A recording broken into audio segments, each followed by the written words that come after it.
Cardinals continue their sentimental journey and hold fast to the belief that they are on course for destiny. For now, Destiny shows a different destination. The Giants struck it rich, and now the Redbirds are down 0-2. Down, but not out.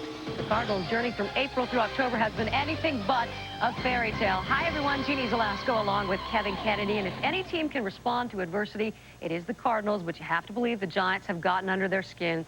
First, Kenny Lofton worrying about Barry Bonds, and the Scott Rowland gamble has not paid off. No, it has not. The Giants have taken the Cardinals out of their game. The highs and lows the Cardinals have gone through so many times this year. They're back to the wall now, 2-0. Heated exchange. Tony La Russa, Dusty Baker going at it. That's not really like Tony La Russa. Remember, the last 10 NLCS games, the Cardinals are 1-9, and they're going to miss and have missed this guy who was great in the divisionals. Home run off of Randy Johnson, hit over 400, drove in a lot of runs. He got hurt on a fluke play trying to field basically a routine ground ball. The numbers are great since he's come to St. Louis, particularly the slugging, almost 600. There's the play right there. Hurt that left shoulder, no extension, out of the lineup. Now, Tony La Russa felt maybe he'd be ready for Game 3. Not ready for Game 3, not ready tomorrow. Maybe by Monday they're talking about. He has shortchanged himself now with that 24-man roster and a lineup change coming today. A little insult to the injury. Barry Bonds having the biggest postseason of his career, but that's not the reason he's 2 wins away from the World Series. Rich Aurilia has pitched in big time. He had a regular season to forget, but a postseason everyone will remember.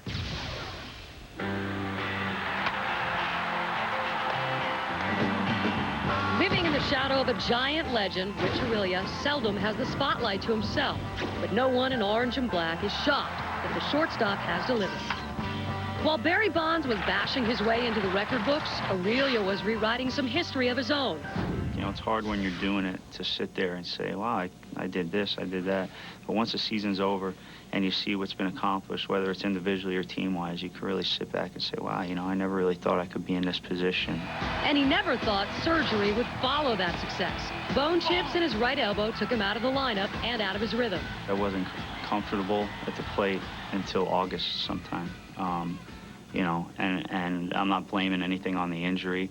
I think I blame it more on being injured and changing my swing so I wasn't hurting, and then not being able to make an adjustment once I was healthy again. I feel like I've worked hard throughout my whole career to get to this point, and by no means do I think I can improve. Hopefully we could come back next year as world champions. Just keeping my fingers crossed.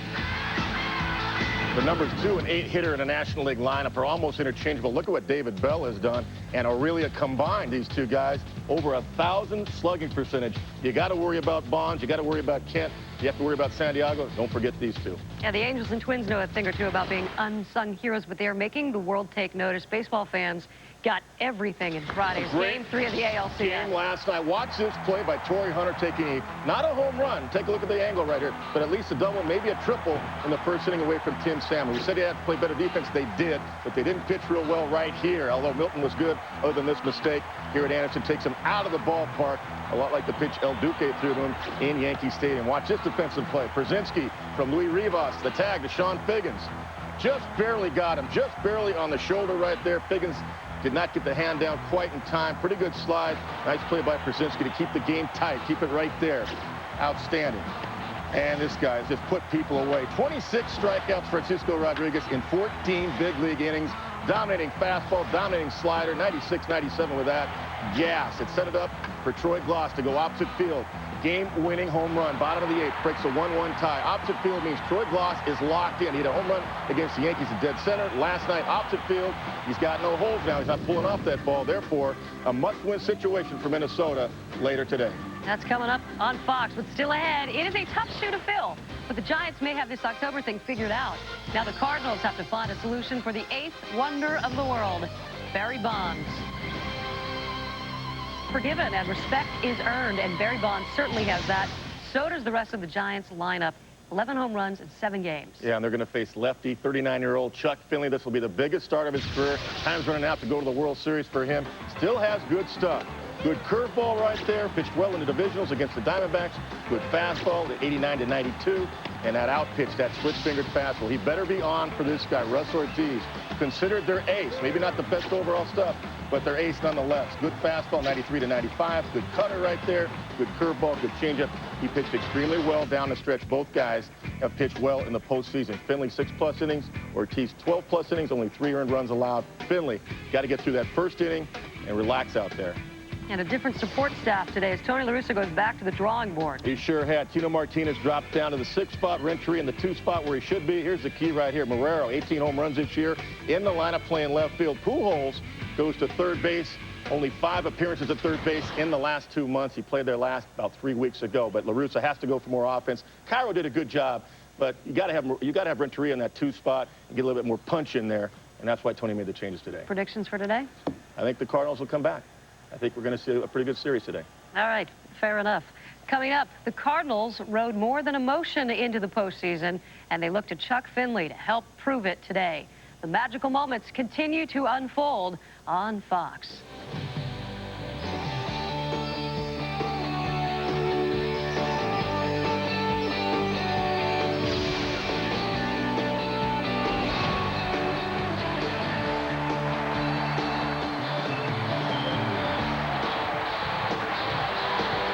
The 2002 National League Championship Series. A beautiful day for the Cardinals and the Giants. Inside Pac Bell Park, we are in the booth. I'm Joe Buck along with Tim McCarver. The Cardinals will try to do in this series now what has never been done in LCS history, and that is drop the first 2 games at home and come back and win. A big difference between what these two sides are getting rests with the leadoff men. Kenny Lofton very good. Fernando Vina not getting on base. That is so true. Baseball being a game of first, Kenny Lofton has set the tone for the Giants, and Fernando Vina only 1 for 9 in the first 2 games for the Cardinals. 2 other positions of note. JT Snow has had a terrific first 2 games for the Giants, and the Cardinals have to get something out of Tino Martinez. He's 1 for 18 in the postseason, and he's stranded 15 runners. On top of that, the Cardinals are really asking for more because he has to pick up the slack left by Scott Roll in his absence in this series. The Cardinals need even more from Tino Martinez, and so far he has not given that. An interesting note for today's game. Young Cannon Kyle, the 5-year-old son of Daryl and Flynn Kyle, is here to inspire. The widow of Daryl Kyle, Flynn, told young Cannon before today's game, go up to as many Cardinals as you can find and remind them of what your dad used to tell them. Never give up. He's the bat boy in the dugout and the inspirational leader for the Cardinals today.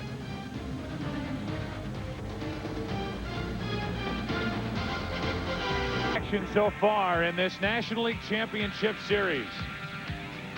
The San Francisco Giants up 2 games to none as this series leaves St. Louis and heads west. It is a gorgeous, gorgeous day by the bay. San Francisco, California, Game 3. McCovey Cove, all the boats are circling, waiting for souvenirs. And because of the unique characteristics of Pac Bell Park, while these fans go nuts and get ready for their Giants to take the field, the umpires meeting is lasting a little longer than usual, going over some of the ground rules because of the dimensions, the odd configuration of this ballpark, which gives this place so much character.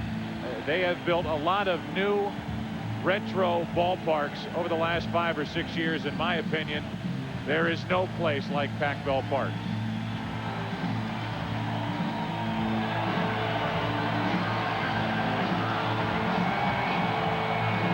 The umpires today, as they meet, go over the rules. Dale Scott behind home plate with Jeff Kellogg, Tim Welke, Charlie Relaford, Randy Marsh, and Jeff Nelson. And now the Giants, up 2 games to none, take the field.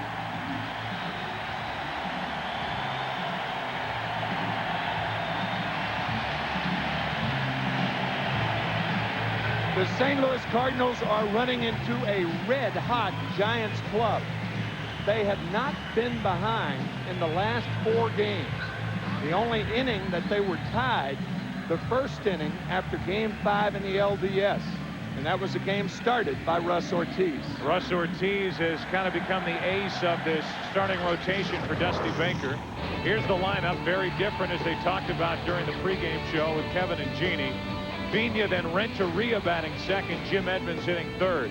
Albert Pujols cleans up with Drew in right. Tino Martinez, 1 hit in this postseason at first. Eli Marrero's in left field today. Mike Matheny does the catching, and Chuck Finley will make his 4th career postseason start. The same can be said for Russ Ortiz, who so far is 2-0. He did that against the Braves in the division series. Pitching very, very well. Barrel-chested, big and strong. A strong lower body allows him to drop and drive.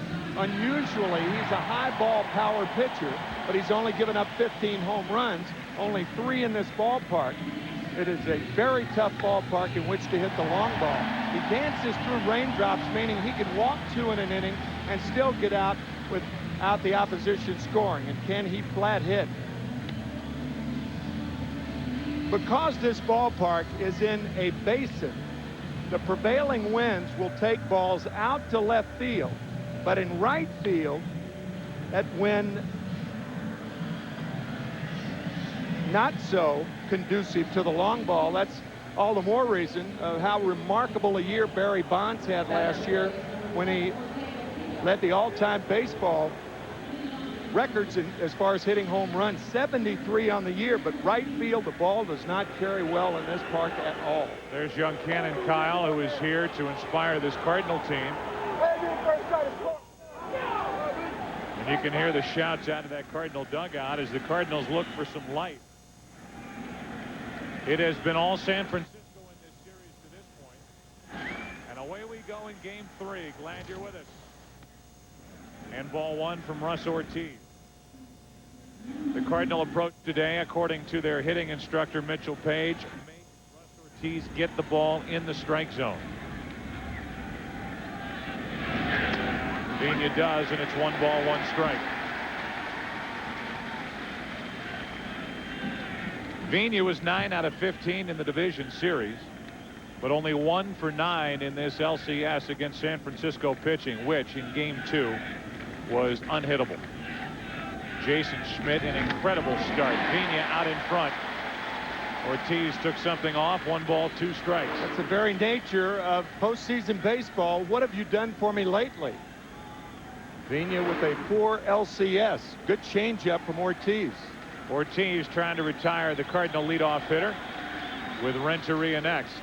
Well, you talk to these Cardinals about Jason Schmidt, and they just, to a man, just shake their head and say he was not to be beaten.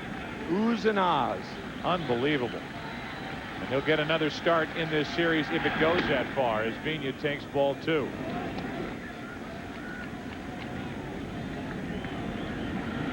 Two balls, 2 strikes. First time for the Giants in LCS play to be up 2 games to none. Vina goes the other way. That's Aurelia. 1 out.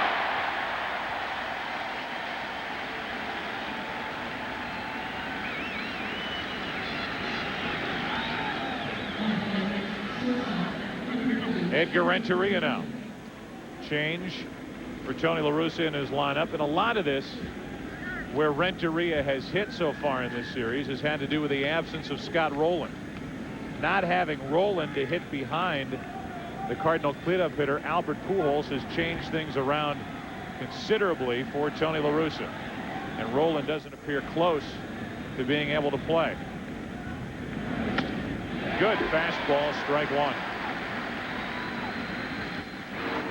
The ideal Russ Ortiz fastball has a bit of a tail to it.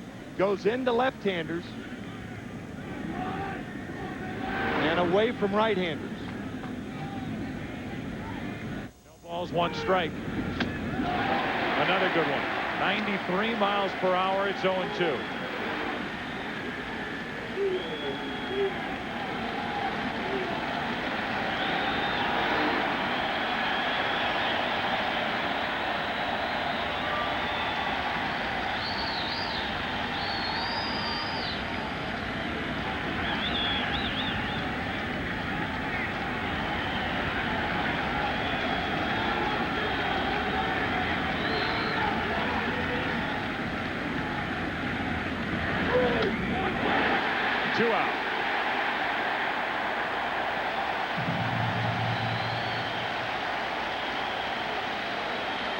hitting his timing, and Russ Ortiz throws off a hitter's timing by curling the ball.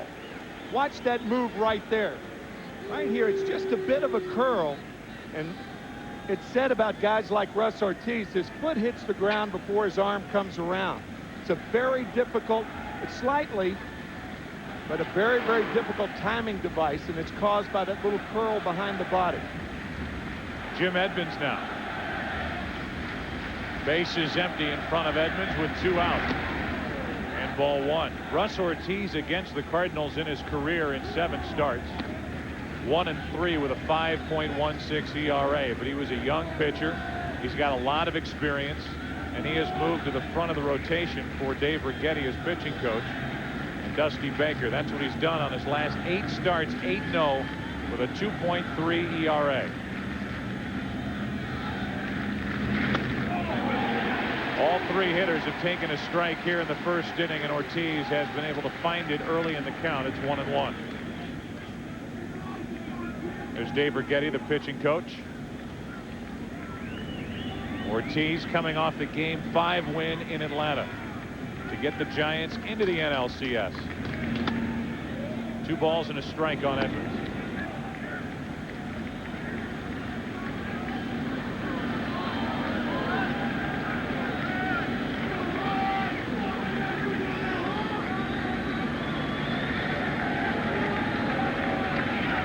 Three hits in this series for Edmonds as he takes high again. It's 3-1.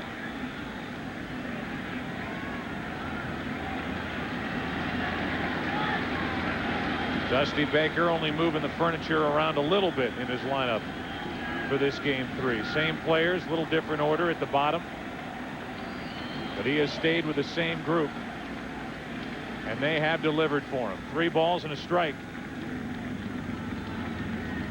Edmonds 6 out of 10 lifetime against Ortiz, and he draws a 2-out first inning walk.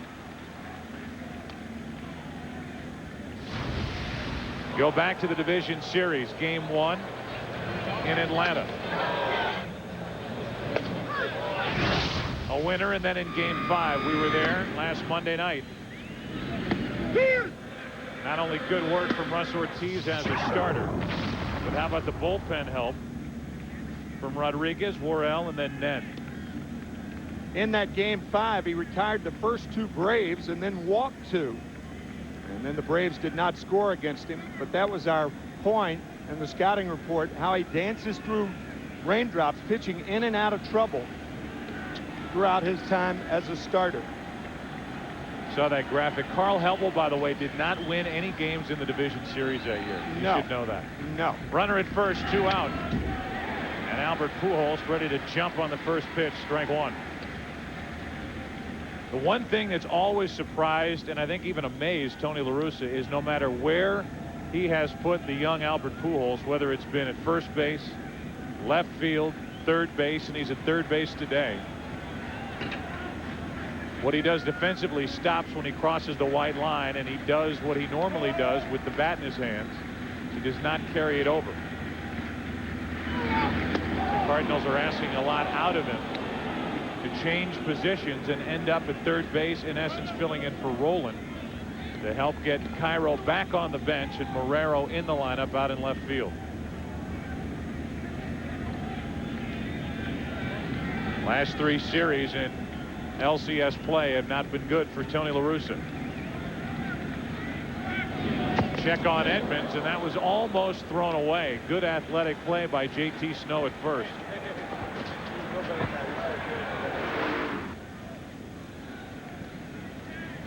J.T. Snow out of your picture, at the top of your picture now, at the top of his game through the first 2 games in this series.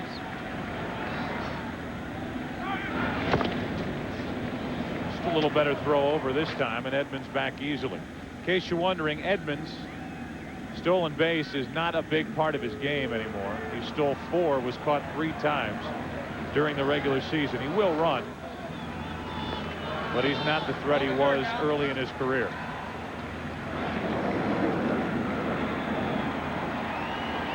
One on, 2 out. Pujols, strike 2. good slider from Ortiz, a late breaking slider. A lot of ways to freeze a hitter. You can see Pujols frozen with that good slider right on the corner.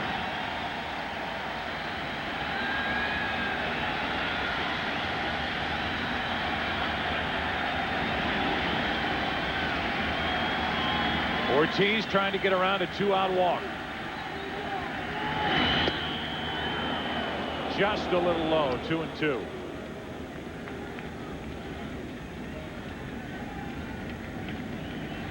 Pujols 34 home runs and number 2 in the National League during the regular season with 127 RBIs. Went deep in game 1.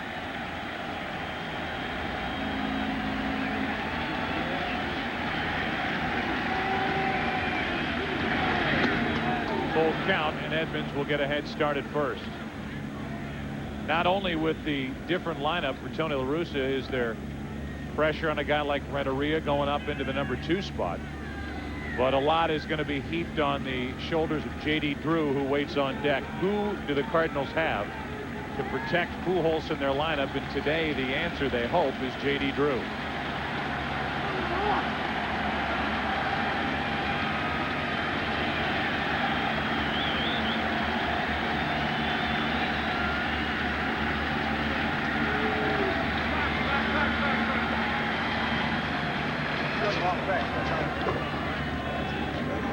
I think that was Dave McKay, the first base coach, saying back, back, back, back, back. And he was talking about J.T. Snow, and he was talking to Jim Edmonds, and that caused Russ Ortiz to step off. You're okay. A 3-2.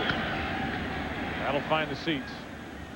You can hear Dave McKay also saying, "You're okay, you're okay," in relation to where J.T. Snow is and the kind of jump he's getting on a 3-2 pitch.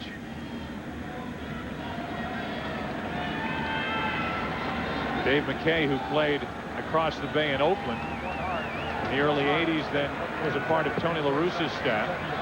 La Russa basically brought his entire staff with him to St. Louis when he came to the National League. Some have left, others have stayed, like McKay and Dave Duncan.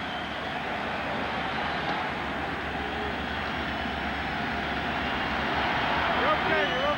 Another 3-2 to the left side and fair. Edmonds off to the races, digging for third. They're going to hold him at third, and it's second and third, 2 out. Edmonds didn't pick up the ball, and then Oquendo held him at third, and Pujols, you can see the frustration on his face. He thought he just put the Cardinals on top. Perhaps the only ball that Pujols can pull, a breaking ball. And Edmonds going into third base. The third base coach has to wait on a ball down the left field line, because if he brings the runner too far around the bag, then you could throw behind him. No chance for David Bell to get to that ball. But a good play by Barry Bonds getting to it quickly to keep Edmonds at third. Now it's J.D. Drew, second and third, 2 out. Ortiz trying to get around a walk and a double, and Drew pops it up into left center field. That should do it. Kenny Lofton, Cardinals strand 2.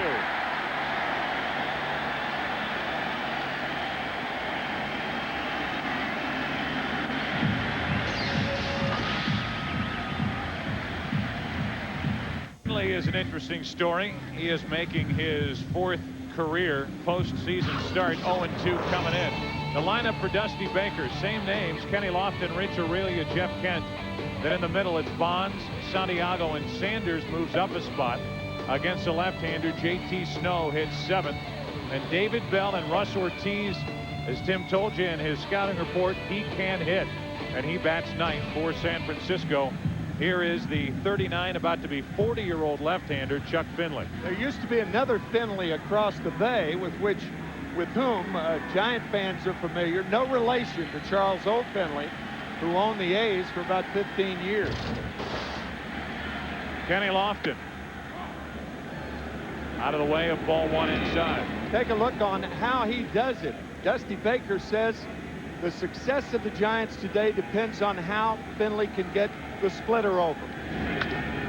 Opposite way, that's Renneria. Kicks it, and Lofton's on to start the day for the Giants.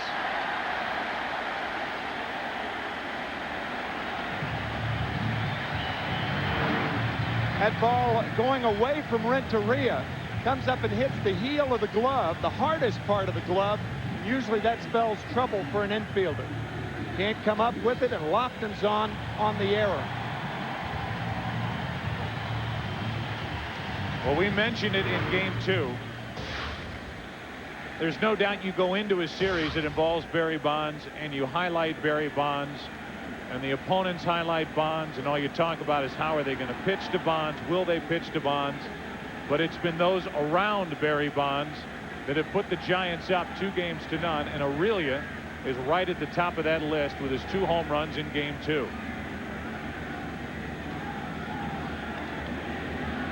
Three out of 7 in this series, 286 overall, and he's hit 4 home runs in this postseason. In the first game, Rich Aurelia sacrificed. That was the first inning of Game 1. He does here. It's out in front of the plate, and the only play to first. Down to second is Lofton on the sacrifice, 2-3. That's usually a ball that Mike Mutheny will get out and throw to second base. But the speed of Lofton combined with Aurelia running right in front of him, perfectly normal that he do that. And Mutheny has to go to first base. But Dusty Baker has bunted 3 times in this series when we didn't think he would, with Aurelia on 2 sacrifices and the squeeze play with Ramon Martinez in the 9th inning the other night in St. Louis. Here's Jeff Kent, runner at second, 1 out. Kent, 3 out of 9 in this series, 286 overall, and has not gone deep in the postseason at 37 during the regular year. Runner at second, 1 out, strike 1. Chuck Finley was on the list of a number of teams that were hoping to get to the playoffs, and the Giants are one of those teams. Trying to work out a deal with Cleveland. The Cardinals eventually did. You see what he did in 14 starts with St. Louis, 7-4 with a 3.8 ERA. Giants trying to get the lead. Kent, shallow center field. Vina out, Edmonds in, Edmonds 2 gone. And now lefty lefty, does that matter? Do you put Bonds on and pitch to Santiago? You would imagine, but we'll see. And they're talking about that on the mound right now as Mutheny went out and discussed it with Finley. You would imagine, but I wouldn't do it here. I'd pitch to Bonds with the left-hander. Left-handers are hitting 180 against Chuck Finley this year, but it's been so customary to walk Bonds with first base open regardless of the situation, and they're going to pitch to him. I think this is absolutely the right move right here. You see the numbers for Finley this year against left-handed batters. Here's one named Bonds. Runner at second, 2 out. And ball 1 outside. Bonds is not on that list this year because Finley is facing San Francisco for the first time this season. Certainly the luxury, though, for Finley to not have to come after Barry Bonds if he falls behind. Runner at second, 2 out. Outside, inside, 2-0.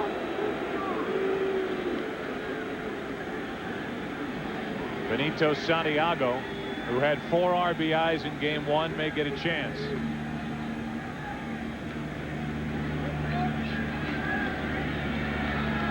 Mutheny way outside. And they're pitching around him now, if not earlier. It's 3-0. Now they're probably walking with the count 3 balls, no strikes.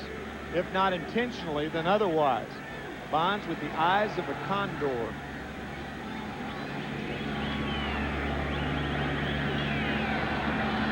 Even farther outside for Mutheny, and that'll put 2 on with 2 out.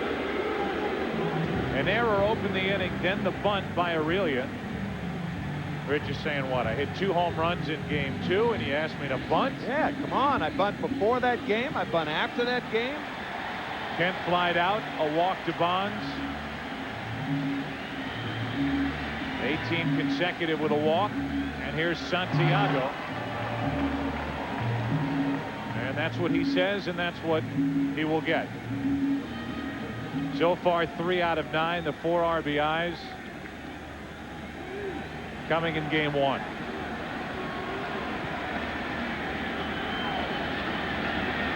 The Cardinals stranded 2 in their first. The Giants have 2 on, 2 out.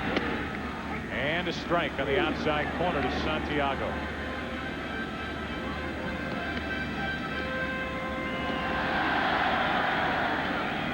Benito drove home 74 during the regular season. See how little the baseball looks in the hand of Chuck Finley. 6'6", 225. Broken bat in the hole. Renteria. Oh. Vina wasn't covering. Safe at first, and the bases are loaded. An error on Renteria and a huge mistake on Fernando Vina.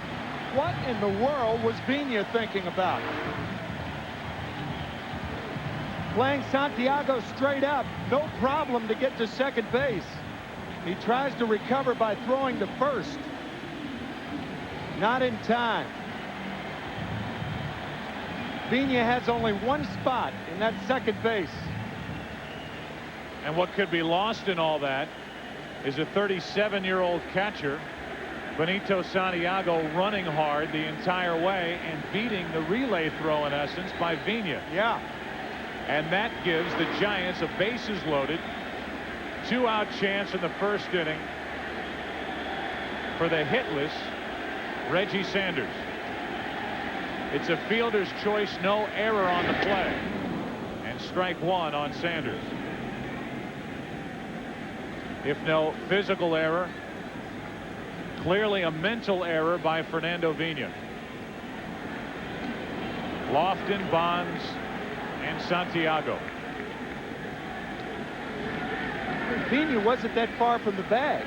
He obviously took for granted the fact that Renteria would go to first base. Take nothing for granted. But he did, and it could cost the Cardinals. And really, when you think about it, why would you, with Renteria going to his right in the hole to field that ground ball? It's a much tougher throw, much longer throw, and simply going to second base. Bases loaded for the Giants. Reggie Sanders. 1 ball, 1 strike.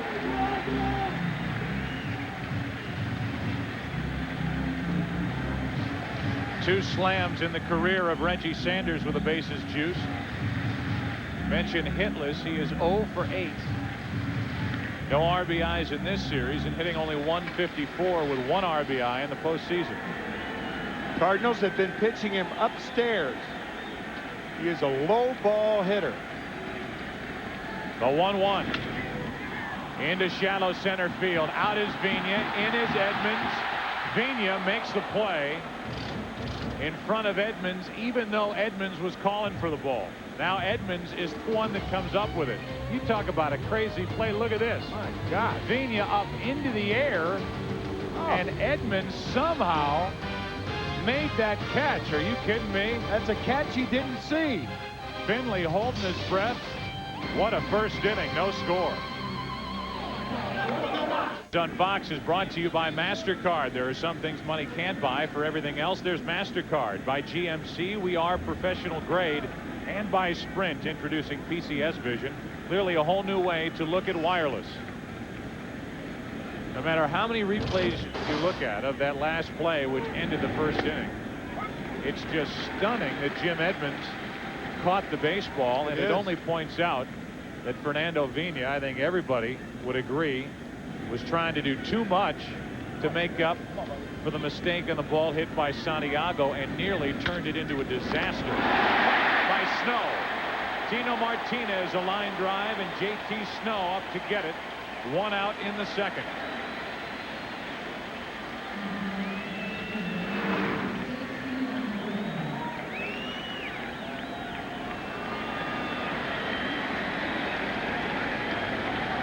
That might be the most routine play we've seen thus far.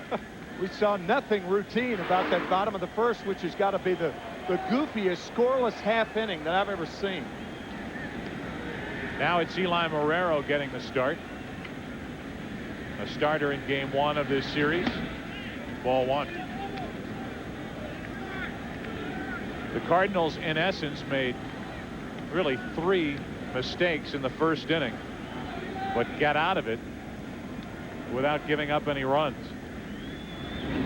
Marrero takes a breaking ball for a strike, and it's 1-1. If there is not a lot to the point that you made, there is certainly something to the point that you made, that Vigna, after the bad play of not covering second base to end the inning for the 3rd out, went too hard on that play in shallow center field.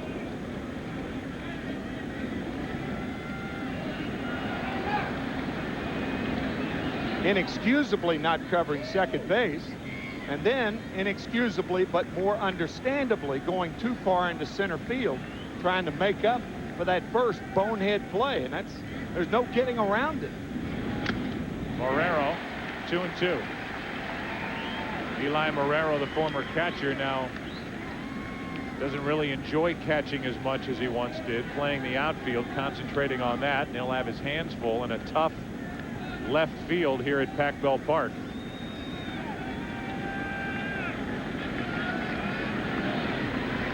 Russ Ortiz has struck out 1. That off the helmet of the catcher Santiago, and the count's still 2-2. No catcher who's ever played another position wishes that he were back catching. Come on. No, that's true. The guy catches throughout the minor leagues. He gets to the big leagues. He's a catcher. He's the focal point. The play starts with him. He gives the signs, all that other junk that I hear from you, and you say once you leave you don't want to go back. Then you see left field and you say, where have you been all my life? Here's a 2-2 pitch to Eli Marrero from Russ Ortiz. Full count.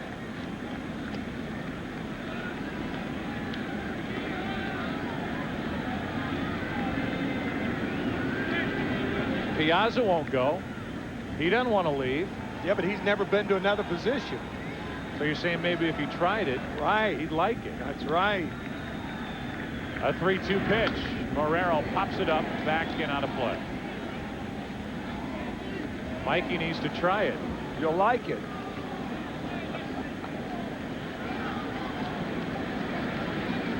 Russ Ortiz ran the count full with Pujols back in the first inning after walking Edmonds. Edmonds got a walking start off first base and didn't score on the double by Pujols, and then Drew flied out. Now after a line drive out, Ortiz tries to put away Marrero. Barry Bonds, glasses on. In the second, 2 out. Here is a package of what happened to Fernando Vigna in the first inning. Why weren't you there? Inexplicably, but understandably going too far, but saved by Edmonds, and I don't think Edmonds ever saw the ball, but it landed in his glove. That's a remarkable play by Jim Edmonds.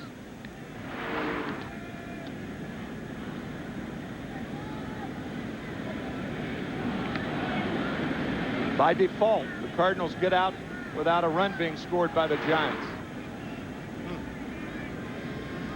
4-time Gold Glove Award winner Jim Edmonds. And now with 2 out, Mike Matheny takes strike 1. No matter how many times you watch that replay from the view from behind home plate, you just can't see the ball end up in the glove of Jim Edmonds. No. And I know Jim Edmonds didn't see the ball end up in the glove of Jim Edmonds. That's into right center field, slicing to Sanders, and the Cardinals go in order in the second. Another look at that play out in center.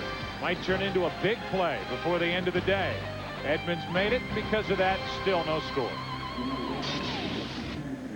Championship Series on Fox is brought to you by GMC. We are professional grade. Been a few professionals and ended up living there. What a beautiful shot. My goodness. From that angle. Yeah. The reverse of that angle is no good. No. If you're stuck. Here's JT Snow, first up, bottom three in the order for the Giants. Snow, Bell, and Ortiz. And JT, that hurt. Off his front leg or foot. Snow, as you talked about in our opening, has been another one of the support players around Barry Bonds that has really chipped in and played a terrific series. You expect it defensively, but he's 3 out of 8 in this set and .333 overall in the postseason. Gene Klein's the hitting instructor of the Giants, said that before the League Division Series, JT Snow looked at every at-bat of the season on videotape, every one, to try to figure out something. It's worked. 1 ball, 1 strike. There are the numbers for JT in the month of October.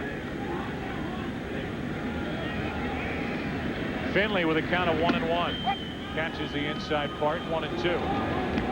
Cardinal outfield is about straight away. I think with JT Snow, you can shade him around toward left field. He has good power, and against a left-handed, hard-throwing pitcher like Finley, he's more inclined to hit the ball to left field. Down and in, 2 balls, 2 strikes.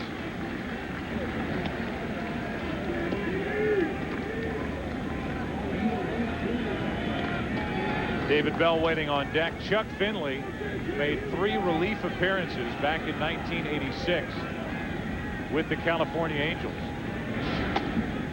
That was in LCS play against Boston. Went 2 innings, no runs, 1 hit.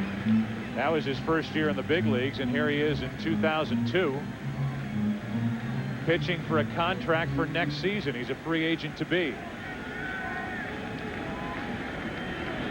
On 3-2, Snow fights it off. Cardinals have some question marks as to what they're going to do with their pitching staff. Behind Matt Morris, not only is Chuck Finley a free agent, but Woody Williams is as well. But those are decisions they hope won't be made until the month of November rolls in.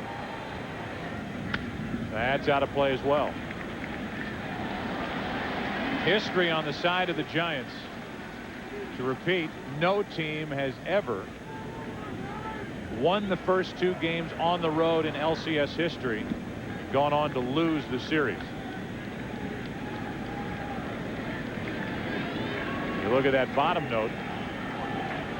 Since 1987, only the Yankees, that's foul, have been a team, and it happened in World Series play, to drop the first 2 games at home and then go on and win the series. They went to Atlanta, swept 3 there, and came home and won Game 6 to start this run that Joe Torre and the Yankees have been on.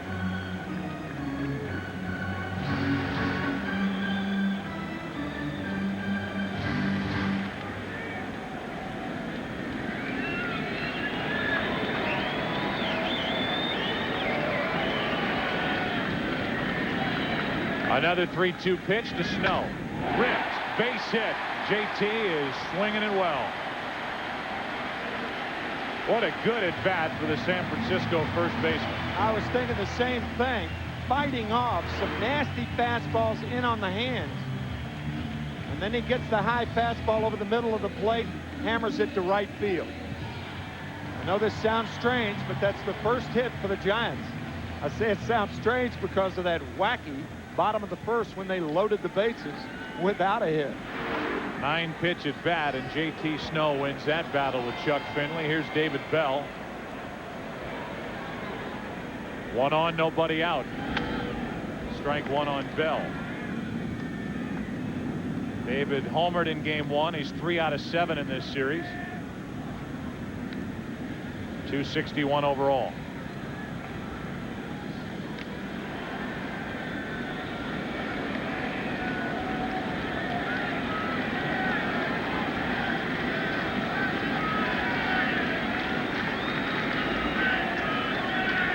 Chuck Finley, the most important start in his long career.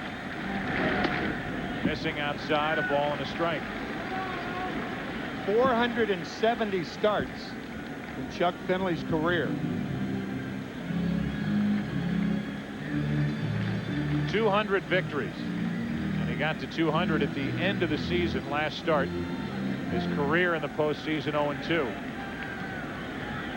So 5th on the active list with a total of 200 wins. 1 ball, 1 strike on David Bell. And a check on Snow. There is one guy watching this game in the Anaheim Angel clubhouse who is very much interested in how Chuck Finley's doing. Troy Percival, very close friends. As a matter of fact, Percival called Finley when the Angels clinched a postseason berth in Texas. And as part of the celebration, he talked to Finley. A 1-1. 2 balls and a strike. How about the Angels bullpen in the ALCS? 8 2/3 innings. Percival got the save last night. A 1-0 record and 2 saves and 2 chances for that pen. And what a good game between Minnesota and Anaheim yesterday. Surely was. 2-1 Angels on the home run by Gloss.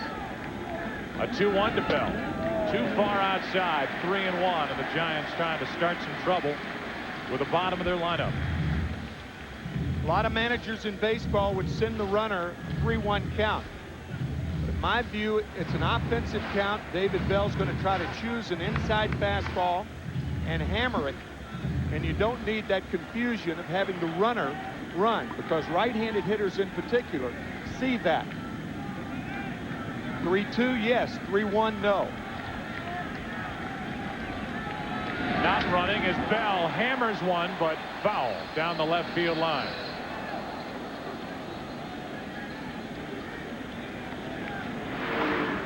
Dusty Baker trying to keep everything in the background quiet for David Bell to hammer one.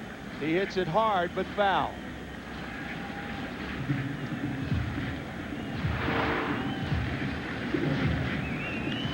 So it's a full count. Now we will see JT Snow, and if he takes off at first. Not running as Bell gets a base hit to right. Back-to-back singles, 2 on, nobody out for the Giants. By not sending the runner, the chance of a double play is greater. But if Bell makes an out, either a strikeout or a flyout, then Snow's at first base, and then you bunt him over. As it stands, Bell, on a good piece of hitting, leaves it up to Ortiz, who you might think he's a pitcher. Bunting situation. They have swung a lot this year, the Giants that is, with their pitchers hitting.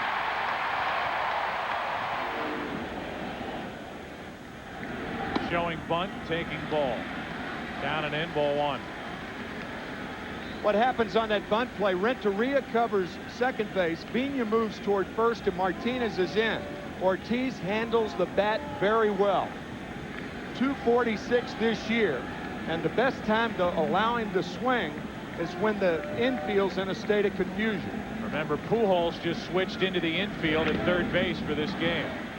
So here's an opportunity for the Giants, for the guy who hasn't been at third base really consistently since the Cardinals picked up Scott Rowland. And it's a difficult play for a third baseman as Pujols is in front of the bag, and on the first 2 chances has not been charging.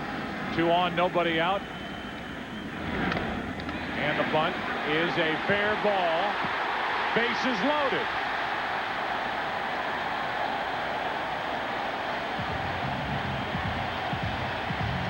This has been a nightmare 2 innings for the Cardinals. Chuck Finley's got a break for the ball.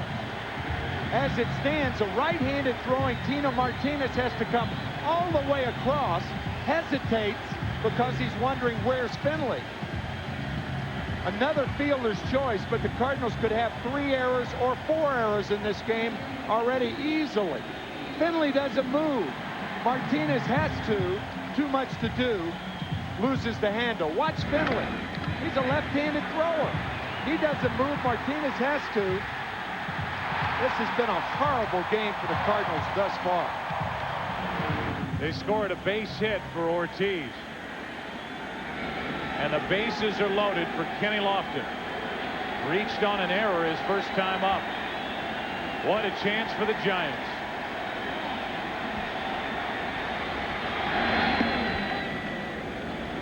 That had Lofton bailing, and it's strike one.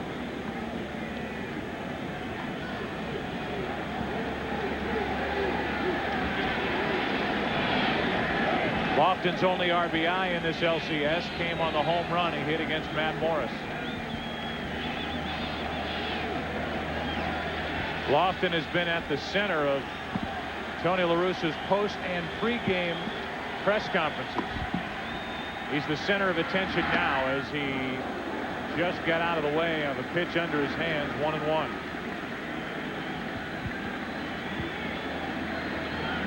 Talked to Tony La Russa before the game about Kenny Lofton. He said the thing about Kenny Lofton is he's playing a great series.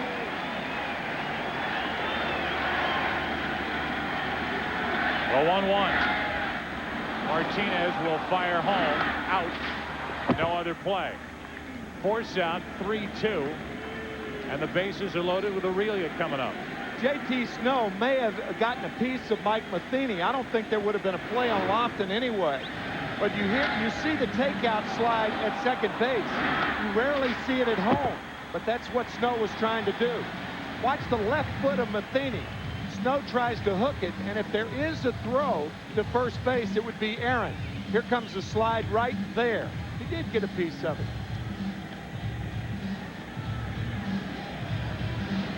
Same thing applies. You can take a catcher out of a double play just like you can a second baseman or a shortstop. Now the bases are loaded, 1 out for Rich Aurelia, who dropped down a bunt his first time up.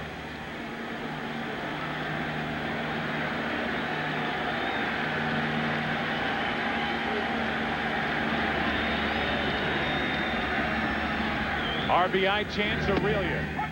And a strike on the outside part of the plate. Cardinal defense is pushed back as they look for the double play ball. A mistake in the inning, another mental mistake. This one is on Finley. Trying to get around it. The 0-1 pitch. 1 ball, 1 strike.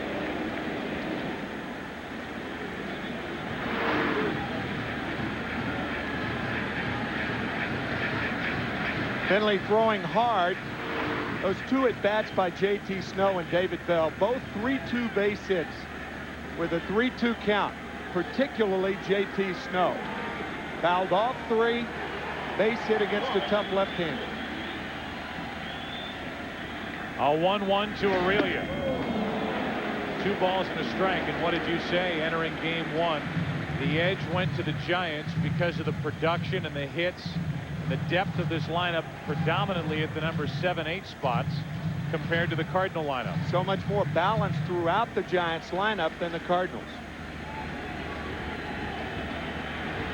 Finley behind in the count, 2 balls and a strike. Dangerous count for Finley right here.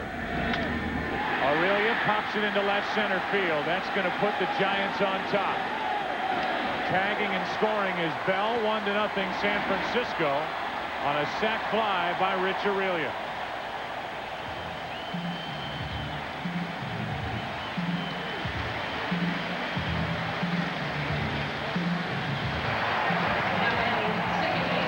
I'll tell you, the Cardinals are coming apart at the seams defensively. It's as though they don't have a clue about how to play defense, and they are very fortunate this is only a 1-0 ball game. Edmonds makes this play. Now watch his throw back into the infield. Nobody's there. Martinez has to back up the play. It's as though they've never played defense together before. 2 on with 2 out. Here's Jeff Kent trying to make it a bigger inning. 1-0 Giants. Up the middle, Jeff Kent. Here comes Ortiz. Now they're going to hold him late as Edmonds came up ready to fire, and Russ Ortiz was held at third by Sonny Jackson. Bases loaded with Bonds coming up.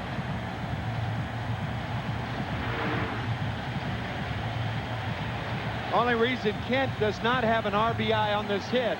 Ortiz is not a fast runner. Good job by Edmonds, charging and throwing in a hurry.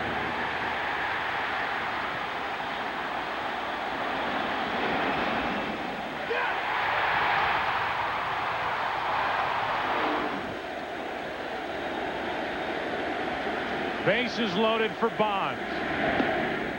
Ball 1 to Barry Bonds, who drew a walk his first time up.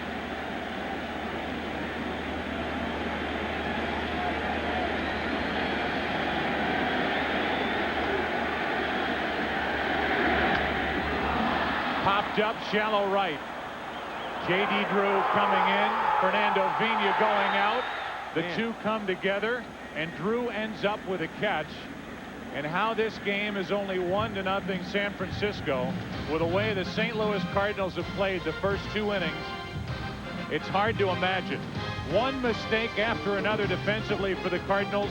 They get away with another, and the Giants get only one.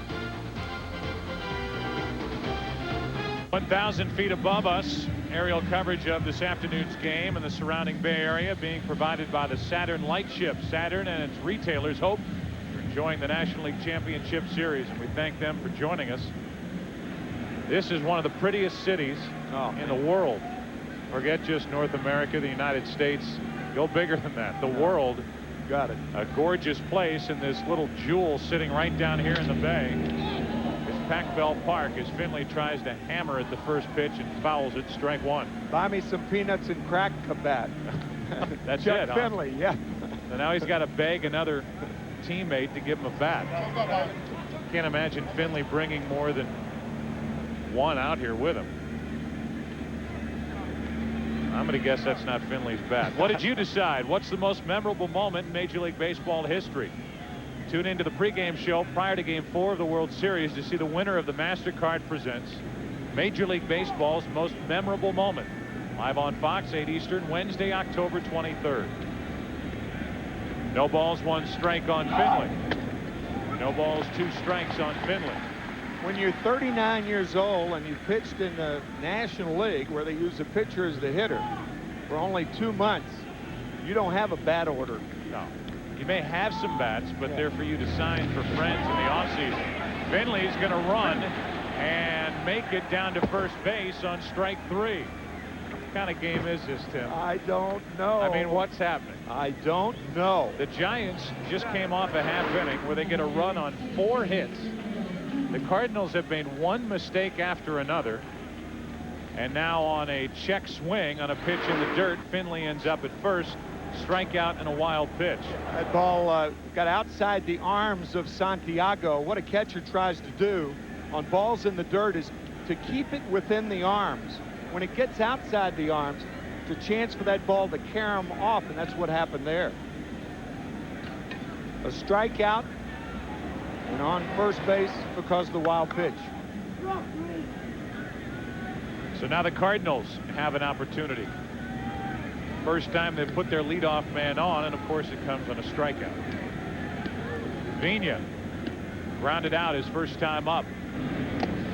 And Santiago takes one in the dirt. Ball 1. When you don't keep balls in the dirt between the arms, then it has a chance to carry them away. And so instead of in here, the ball ends up hitting out there, and that's why it got away from Santiago.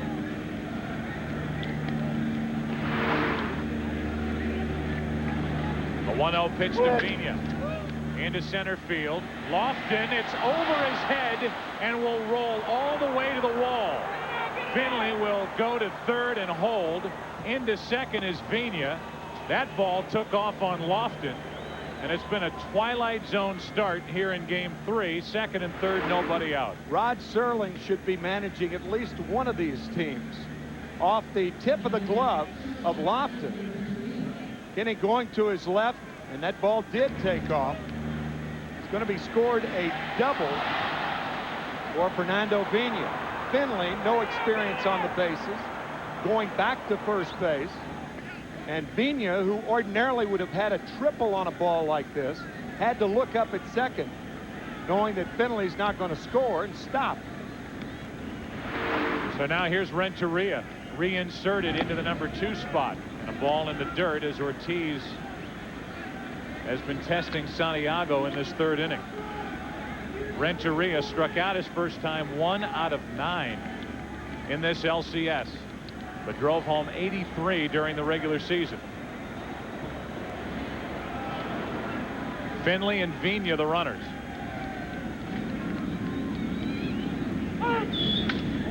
That's into right field and will send Sanders back. Finley will tag and score. Vina will tag and advance. It's a 1-1 game, and the go-ahead run is 90 feet away with 1 out. Sac fly, Edgar Renteria. 2 for the price of 1. He does 2 things. He plates the runner and moves Vina to 3rd base. Not a bad pitch by Ortiz. Good hitting by Renteria, hitting it deep enough not only to score Finley, but to get Vina to 3rd. Finley walks home to tie the game, and Vina moving easily to 3rd. So now Jim Edmonds digs his way in, and an opportunity for the Cardinals to take their first lead of this LCS. That's foul.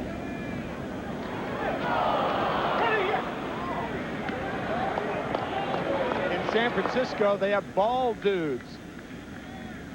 Gentlemen, septuagenarians generally. That's Harry Hallsworth. Oh, Harry, down all the right. right field line. Even Harry can't catch the ball today. But Harry's Nobody 67 can years catch old. Oh, he's not a septuagenarian. He's not. Harry, I'm sorry. Harry's 67. Trying to add 3 years to Harry's life. You know what that means? Ball 1 on a pitch in the dirt. Well, someone in their 70s. Now he's 78. That's Glenn Herstein. 2 years from being an octogenarian. That's true. Yes. So you have Len on your left and Harry on your right. Harry tougher than Len because he's playing without glasses today. Well, Harry's a throwback. Ball dude. What a place. Jim Edmonds 6 out of 10 in his career against Russ Ortiz with a home run and 5 RBIs. Walked his first time up. Runner at 3rd for St. Louis, and a ground ball to the shortstop. St. Louis has the lead on a ground out by Edmonds. 2-1 Cardinals. So a rally that started with a strikeout and a wild pitch. Right now has plated 2 runs, and it's the Cardinals' first lead of this series. We've said it many times on our broadcast that strikeouts to open the inning with a strikeout, the best way to score more than 1 run. You've got to just package that up and throw it away. Man, Next time you say it, I'm calling you on it. Here's Albert Pujols, and there's a pitch over below ball 1. So again, the bottom of the 2nd. After leaving the bases loaded in the 1st inning, the Giants got 1 run on 4 hits and had Barry Bonds to the plate with the bases loaded 2 out, and he flied into shallow right. 2-0 on Pujols. So Bonds with a chance moments ago and couldn't drive the ball.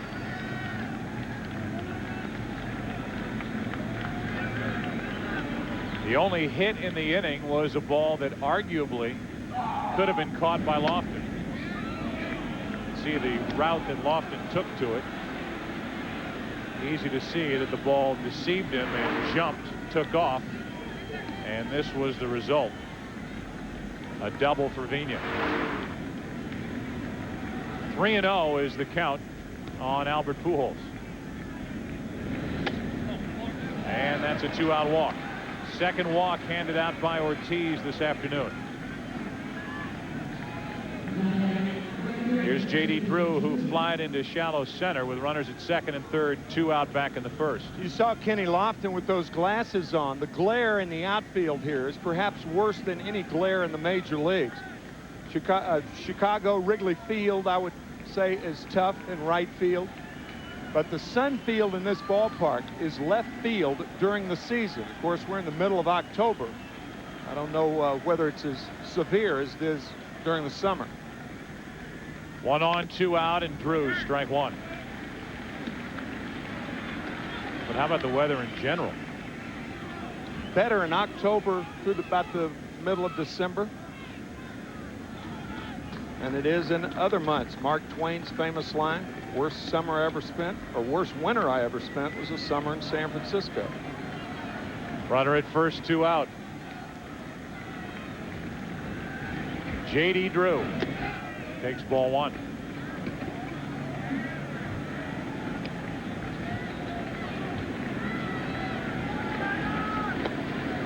Drew bothered by tendonitis in his right knee. But that was all the talk about Mark McGwire and why his career came to an end. That was in McGwire's right knee, which was his back knee. Front knee for Drew, so he can still get drive. He has a home run in this series as a pinch hitter in game 1. Off the end of the bat, good pitch from Ortiz, 1-2.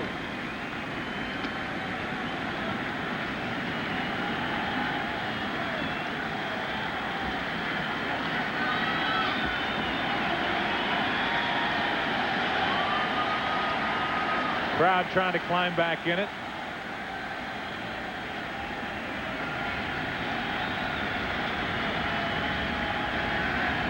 As Ortiz has Drew set up at 1-2.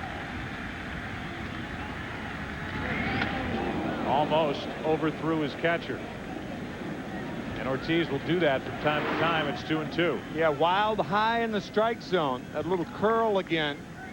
And that cut fastball. Good play by Santiago. The reason it's a good play is when you're in a crouch, it's tough to go that high. Game 4, ALCS, Twins and Angels next. Angels up 2-1.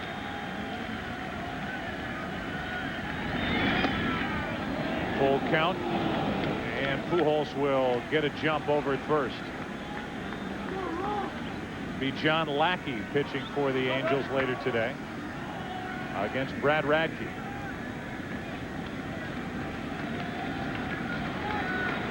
Today a matchup of Ortiz and Finley.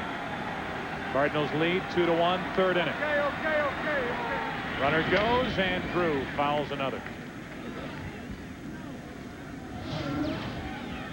The stats: division series against Oakland, Radke so good in that clincher, 2-0 with an ERA of 1.5. And the first career playoff start for John Lackey, who was 9-4 with a 3.66 ERA down the stretch for Anaheim. That's next. Right now, it's game 3 of this NLCS with the Giants up 2-0.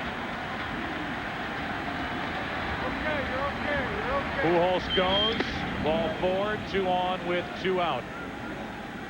And Tino Martinez, who lined out his first time, but line out or not, it was 1 out of 19 in this postseason, has an RBI chance as Righetti will go out and talk to Ortiz. Joe, you mentioned Brad Radke pitching for the Twins later on this afternoon.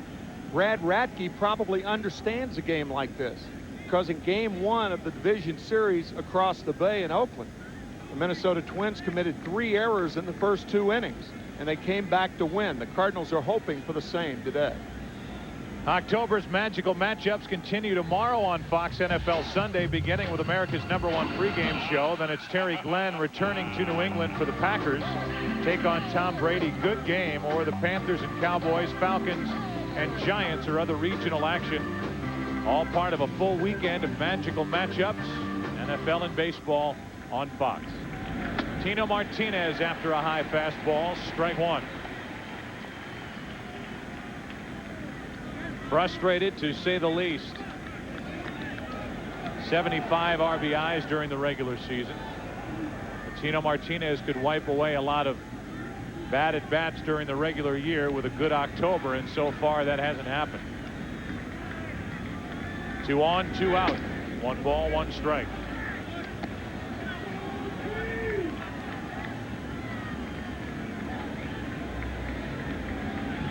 The only hit in the inning, the double by Vigna that went off the glove of Lofton in center. But back-to-back walks with 2 out by Ortiz. And now ball 2 to Tino Martinez.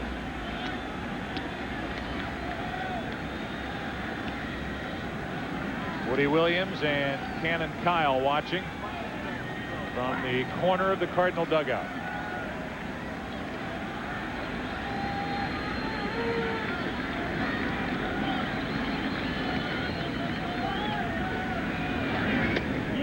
In for strike 2, 2-2.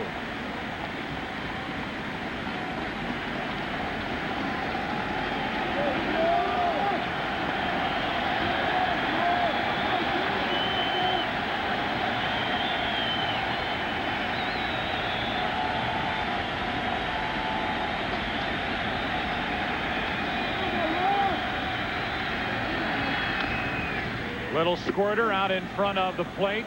Santiago, what a play. Great play. Had to grab it before it hopped foul. Spin and throw in one motion, and Martinez is now 1 for 20. The Cardinals get 2 runs on only 1 hit, strand a couple, and after 2.5, lead by 1.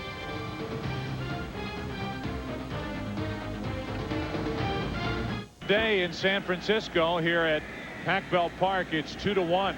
The Cardinals on top now, and Santiago tries to bunt and pops it foul into the seats for strike 1. You have to go back to what, game 3 of the division series, Tim, to find the last time the Giants were behind in a game. 38 consecutive innings when they didn't trail, and they trail here 2-1. How about that play by Santiago, though? And you were right, Joe. I mean, he not only pivoted, barehanded it, but kept the ball from going foul and got Tino Martinez to end the second inning by 3.5, 4 steps. Good pitch from Finley, strike 2. Well, there's no lacking of confidence on the part of Benito Santiago. Some catchers may have let this thing hop foul instead of trying to make this play with 2 runners on. See that throw sailing down the right field line. Instead, Santiago saw it as a chance to get Russell Ortiz out of trouble, and he pounced on it. Here's a 0-2 pitch from Finley. Ball 1. Benito quite forthright about the fact that he took the game for granted. He took life for granted until that horrible automobile accident in the spring of 1998. He was with Toronto at the time. He missed most of the season.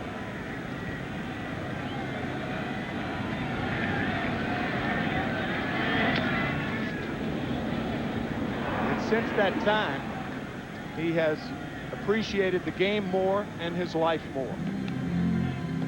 It's a cliche to say it was a wake-up call, but it was just that. Benito Santiago said it was a wake-up call. Got him straightened up, and now at the age of 37, we've seen him throw out Kerry Robinson from his knees, trying to steal second in this series, and that play to end the top of the third as Santiago takes strike 3, fooled on that pitch. And the first strikeout for Chuck Finley today. Chuck really mixed in his curveball right there, and he gets really on top of it. That's as fine a curveball as Chuck Finley could throw. That's a downer right there. Nasty. We were in talking to Tony La Russa before the game about that breaking ball and what a difference it makes that Finley is throwing it now compared to just fastball split-fingered pitch. Russa said it doesn't allow the opposition to eliminate one pitch and look for something to crush. Yeah, it gives them a different look, and that's what pitchers are always looking for, an opportunity to give a hitter another look. Here's Sanders, who's 0 for 9 in this series. And Renteria. Sanders 0 for 10. And with 2 out, nobody on, JT Snow will be the hitter. Renteria in front of that ball, but it was a great Tony Kubek. Tony was the first guy that I heard talk about Hispanic infielders, guys from Latin America, who fielded the ball off to the side, tried to backhand everything. And the reason for that, the infields in the Dominican Republic, in Puerto Rico, in Venezuela, in Colombia, where Renteria is from, they're so rocky and hard, you don't dare get in front of a ball down there. You have to field balls off to the side. Fastball is poured into J.T. Snow. Snow didn't like the call, so that's his mild protest getting out. Strike one. Combine a rocky infield with the equipment that players have and young kids have in the Latin American countries, and I know you've done a lot of research on it, then it really will help you understand why guys didn't get in front of the ball. Yeah, I mean, Renteria, for example, used to take bags of empty cement when the construction workers used to pour the cement out. He and his cohorts would take the bags and then fashion the bags in the form of a glove. There was no store-bought glove. The children in the Dominican Republic, certainly not a glove that big, the children in the Dominican Republic use milk cartons to fashion gloves with. Milk cartons.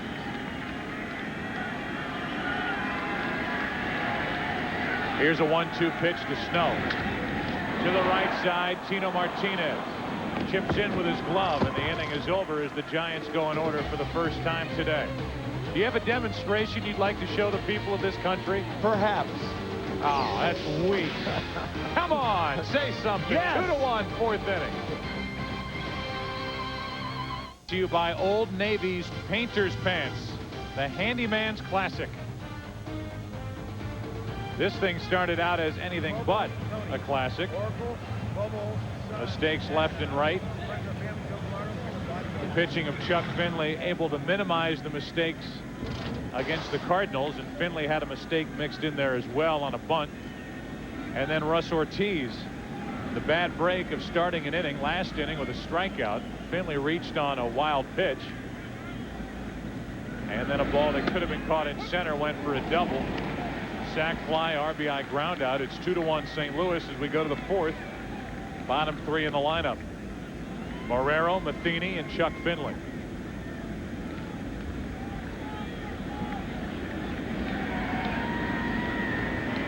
Cardinals have been out hit 4-2. That's foul.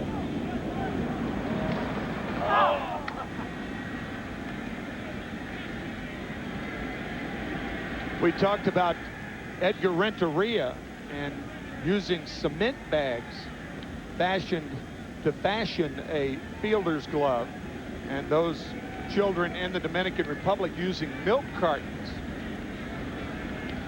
to fashion gloves.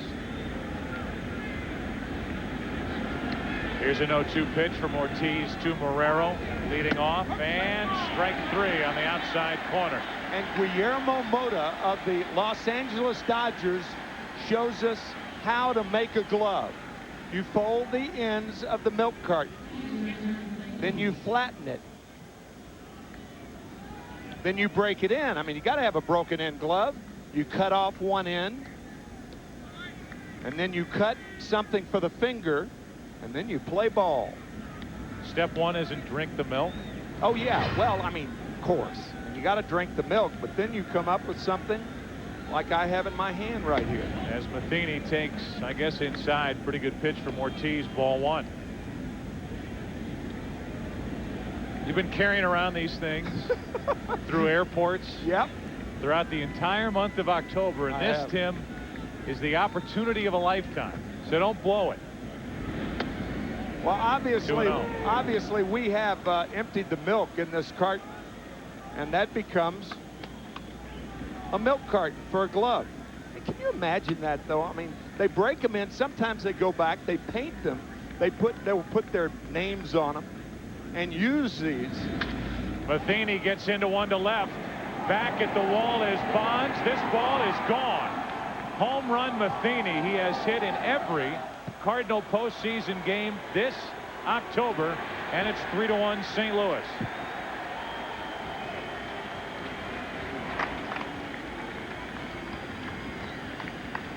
Mike Matheny hasn't homered since early in the season, and here on Saturday, October 12th, it's a Game 3 NLCS home run. It looked like a hanging curveball from Ortiz. No glove is going to catch that ball. The curveball, or maybe a slider. It looked like a curveball, but it was something gripped tighter than is normally gripped. Finley gets a pretty good rip at that pitch. Lofton back on the run. What a catch.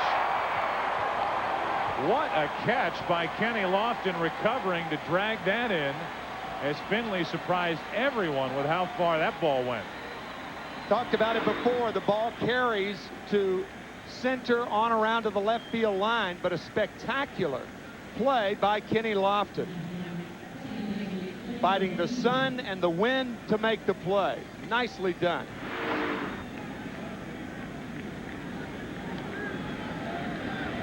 So now with 2 out, nobody on, here's Fernando Vina.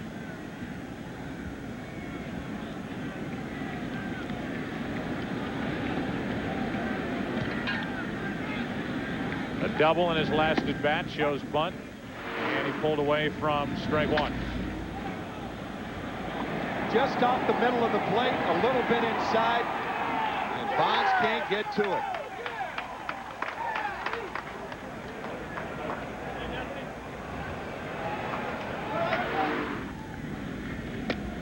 You look at Mike Matheny, who was a dear friend of Darryl Kile, and you saw Cannon Kyle in the foreground of that last shot. When Mike Matheny was in Chicago and got the news that Darryl Kile had passed away, Mike took the Rolex watch that Darryl Kile had given him when he was a 20-game winner the year before and pulled the stem out of the Rolex watch to mark the time when it hit him that his dear friend Darryl Kile had passed away. Oh boy. And now there's Mike Matheny hitting his first home run since April 26th to put the Cardinals on top by 2 here in the 4th inning of Game 3. Received by Cannon Kyle down in the Cardinal dugout. Mike Matheny did not want to ever wear that watch again and wanted to mark that time in his life when his good friend was no longer with him.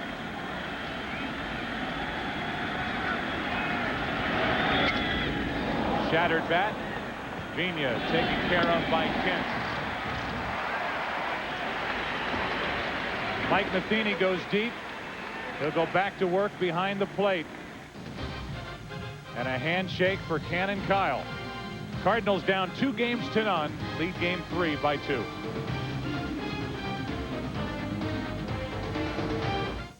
This game slips into the bottom of the 4th inning. Russ Ortiz, in his frustration after giving up the home run to Matheny, hit only 3 during the regular season. Away we go, and Chuck Finley misses outside with ball 1. Bell, Ortiz, and Lofton, the 8, 9, and 1 hitters for San Francisco, now down by 2. One thing you learn as a major league player, if you're going to pound something, pound it with the other hand. If you're a right-handed pitcher, use your left hand to get mad with. And Russ Ortiz, is that a lesson that he took to heart? No. Pitching hand and arm and all. Slamming his glove down on the bench. 2 balls and a strike as Finley falls behind Bell, who has a single and has scored the only run of the day for San Francisco.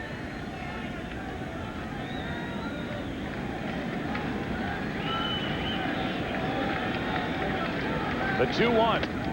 3 balls and a strike. And the Giants would love to get Bell on and allow Ortiz the luxury, if they choose to do it, of bunting Bell down to second base.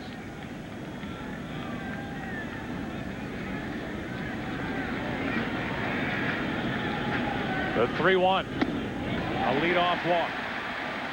Good start to the inning for San Francisco as the second walk is handed out by Finley. Our RadioShack.com trivia question.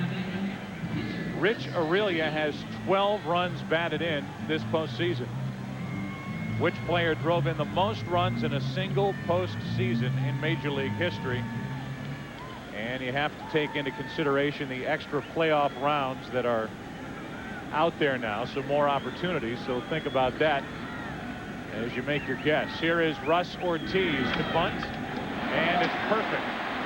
Matheny Takes care of the out at first. Sacrifice good, 2-4. He can swing the bat, and he can lay him down as well. Ortiz has dropped down 2 good bunts. Watch Mike Matheny wave off Tino Martinez because he's going toward first base, and he makes the play rather easily. But an absolutely perfect bunt by Russ Ortiz. So an opportunity for the Giants to get that run back. Bell at second for Kenny Lofton. And Aurelia, the focus of our RadioShack.com trivia question, on deck. Lofton 0 for 2.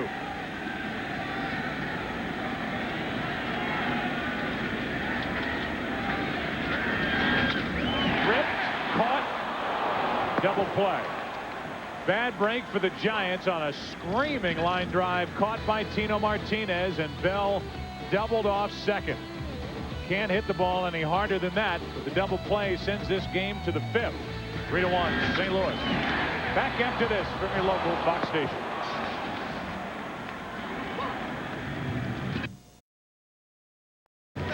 Well, the Coast Guard is working today trying to rescue a sinking vessel out in the bay. That's what the Cardinals are trying to do by the bay. Rescue a sinking vessel, losing the first 2 games, ahead in this one. Might be a little extreme. It may be a little extreme, yeah. But you know, what the heck. Ball 1 low and away. Trying to segue in, yeah, as we announcers do. Oh, it yes, is. trying to segue, yeah. Somebody on our crew suggested that boat was named the St. Louis Rams. I don't know who would have said that. That's on the inside corner. 1 ball, 1 strike. A little tough start. That boat has a tough time starting. The 0-5 Rams will take on the Oakland Raiders in St. Louis tomorrow. Here's a 1-1 pitch to Renteria. Renteria in the hole. He has hit a sac fly to right, and as Tim said at the time, it was important because not only did it get Finley to the plate, but it also was deep enough to right to advance Bina to third. And Bina scored on the ground out by Jim Edmonds. Made it 2-1. A home run by Matheny in the 4th inning has made it 3-1. Here's a 1-2. Into right field. Sanders back. Has room. 1 out. Let's stay with the whole football theme. Fox NFL Sunday returns tomorrow, and JB, Terry, Howie, and Jimmy gets you ready for kickoff this week. You'll hear from Brett Favre and his new band of receivers. See how they are going to attack the New England Patriots defense. Plus, JB talks with Redskins head coach Steve Spurrier and quarterback Patrick Ramsey. He's the new starter in D.C. That returns tomorrow at noon Eastern, 9 a.m. Pacific. Home of the Raiders. Out there, the Coliseum. 1 out, nobody on. Jim Edmonds. Strike 1. Big rip by the Cardinal center fielder, who has walked and driven in a run with a ground out.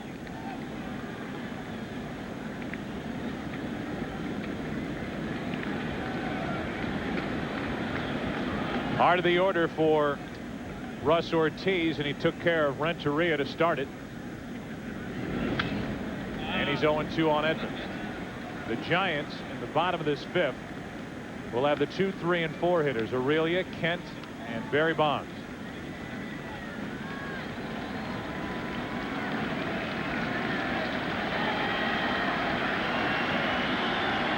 Crowd looking for the 4th strikeout from Ortiz. He's walked 3. Been able to get around those walks so far. Here's an 0-2.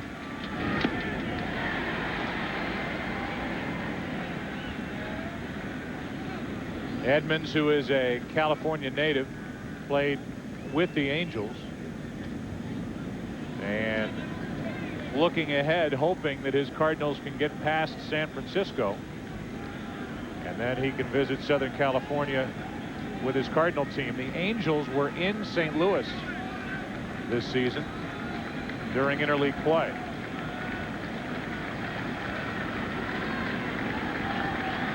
Jim Edmonds hit a home run in his first at bat against his old teammates. Ball 1 to Edmonds. There will be an Angel or an ex-Angel factor regardless of which team plays the Angels if the Angels beat the Minnesota Twins. J.T. Snow for the Giants, and then Chuck Finley and Jim Edmonds of the Cardinals. A 1-2 pitch. Edmonds took ball 2.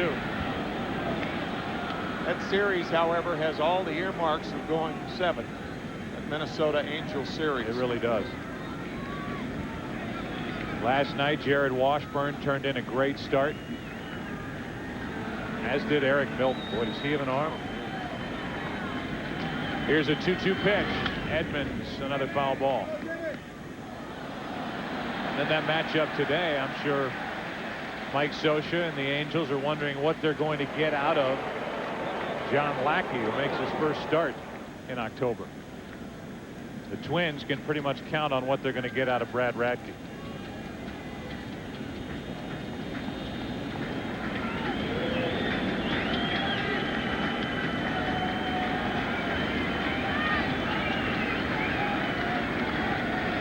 With 1 out, it was 0-2. Now a 2-2 pitch to Edmonds is ripped down the right field line. Hooking. Foul. Almost a splashdown.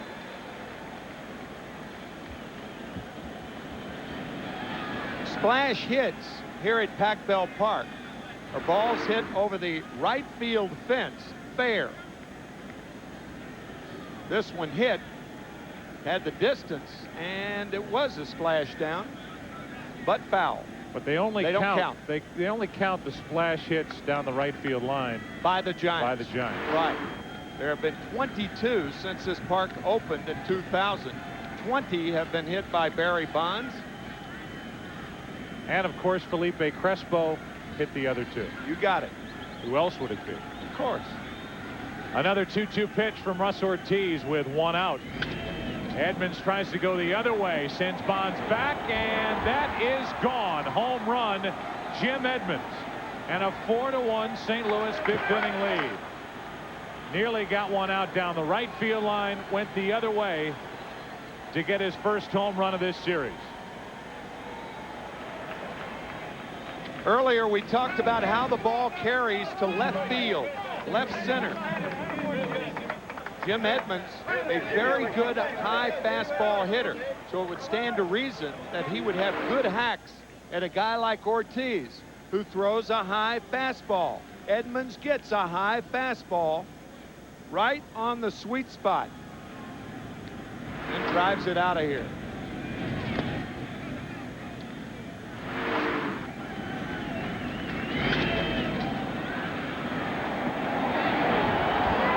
Just did carry over the wall, and now Dave Righetti.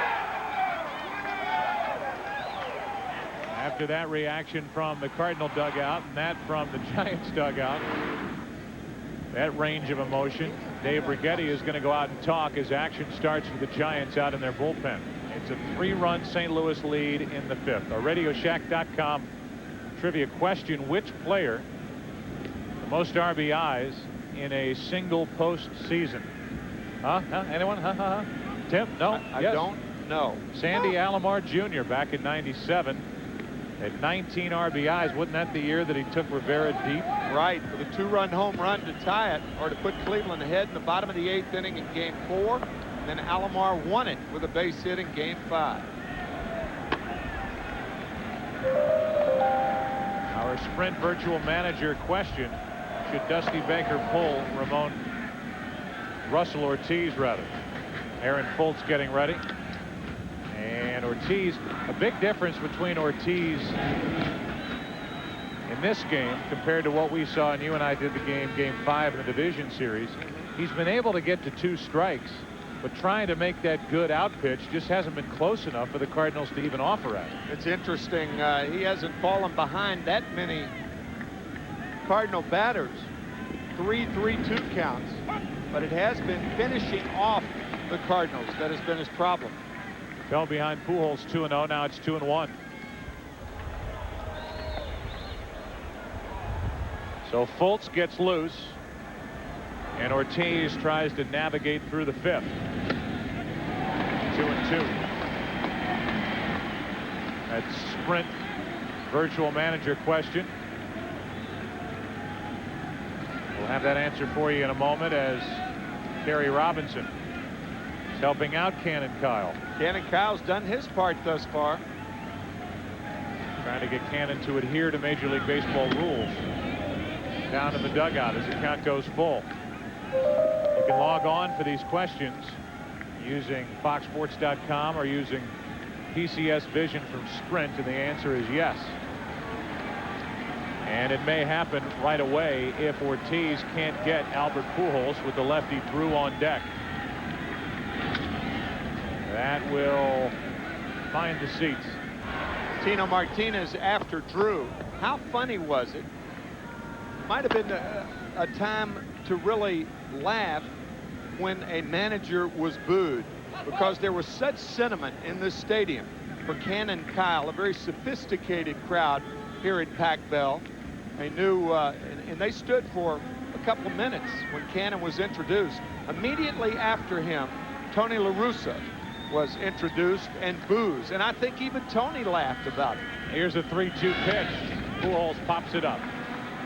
Shallow right center, and Reggie Sanders wants it and has it. 2 out.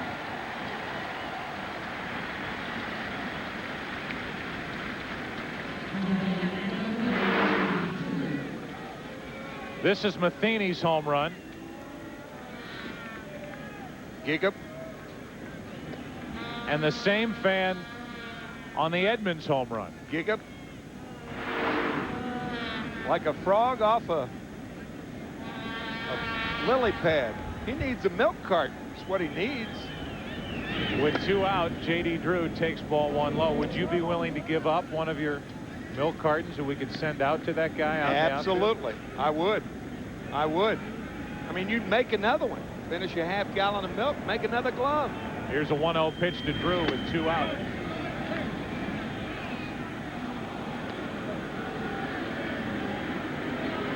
It's easy. If you can't bring your glove, bring a half gallon of milk to a game.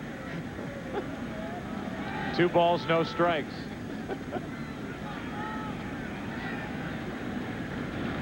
With 2 out, J.D. Drew takes ball 3.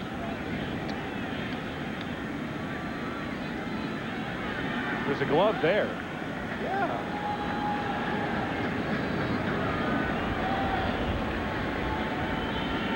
Guy's stunned behind him. How could you not catch those 2? I think he's got headphones on. Listening to the Grateful Dead. Yo, there's a game going on. Hello. Roll away with you. Roll away with you. Drew lines one into right, a 2-out base hit. And the inning will continue for Tino Martinez, but not for Russ Ortiz. Dusty Baker will make the switch, and Ortiz, who's a big reason why the Giants are in the NLCS, winning games 1 and 5 in Atlanta in the division series, is knocked out in the 5th. Fultz takes over for the Giants with the Cardinals up by 3.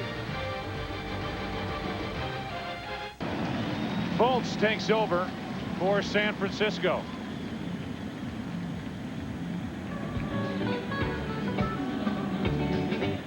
There's a little roll away for you. Yeah. All right. Good call.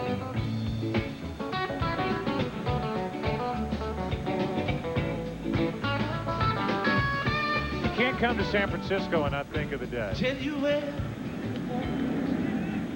Or John Lee Hooker. No, yeah, absolutely. That's what Dusty Baker likes to listen to before games. Boz Skaggs. Huey Lewis. Huey and the News. Chris Isaac, who sang the Star-Spangled Banner before the game. The numbers for Fultz during the regular season. Pitching with a runner at first, Drew. 2 out, Tino Martinez, who's lined out and grounded out, pops it up. Left side, it'll stay in play. Tough play for Bell, and he makes it. That'll do it for St. Louis in the 5th. A 1-out home run by Jim Edmonds. 2 hits in the inning. And one left. Ring like fire when you lose your way. 4-1. On Fox is brought to you by Chevy Trucks, the most dependable, longest-lasting trucks on the road. By WebMD, the place America comes for healthcare answers. And by MasterCard. There are some things money can't buy. For everything else, there's MasterCard. Gorgeous day weather-wise in San Francisco and up above.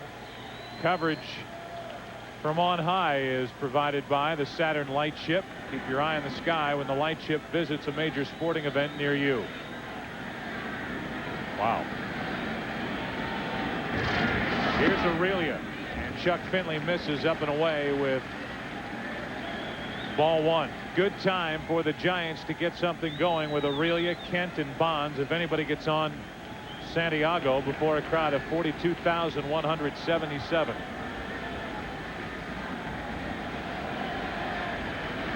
Aurelia, the only RBI of the day for San Francisco. Giants drawing over 3.25 million people this year, the most in the National League.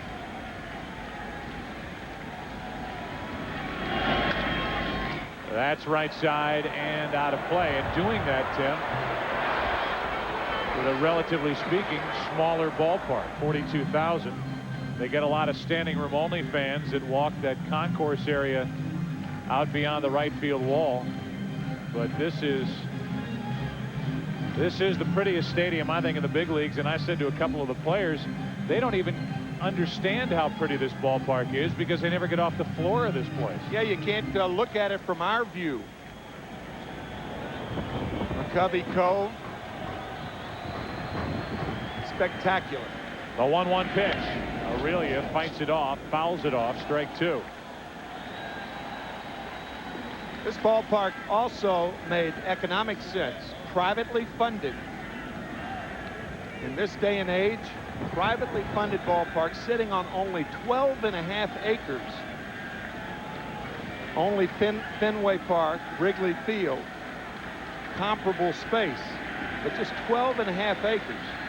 Think of the new ballparks, that's not a lot. A 1-2 pitch. Aurelia laid off, 2-2. Economically feasible because real estate is very high in San Francisco, as most know. This whole area being refurbished, renovated. It is spectacular. Aurelia first up, trying to get on in front of Kent. 2-2 pitch. Full count. On top of that, there's an air show going on. So we will see some of that as we go along here in the late afternoon in San Francisco. Blue Angels are here. Aurelia looking for a strike. Takes a walk.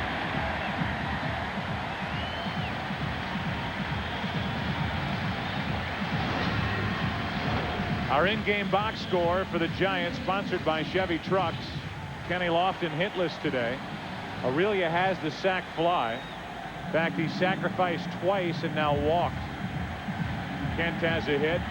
Bell has the run. He's 1 for 1 with a walk. And here is Kent, who could tighten this game up with one swing of the bat. 1 for 2 this afternoon.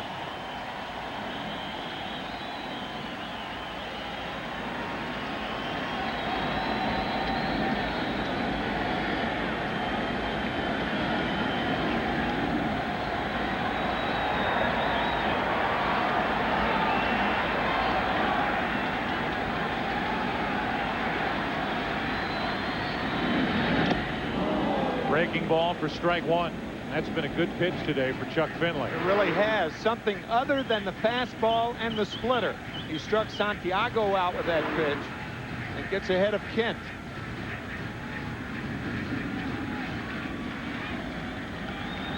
Finley got around a leadoff walk last inning, but that was with a pitcher coming up.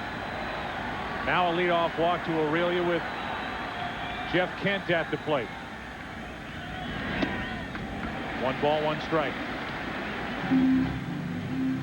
We were saying the other night, half in jest, that if you have a minor league pitcher and you're bringing him up, one of the first things that you would tell him is to never walk the leadoff hitter.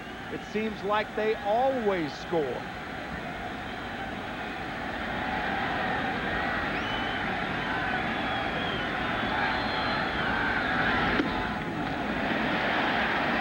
Two and one.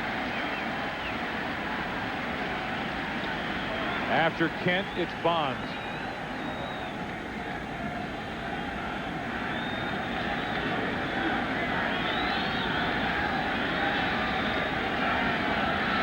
"37 home runs during the regular season for Kent, none in the postseason.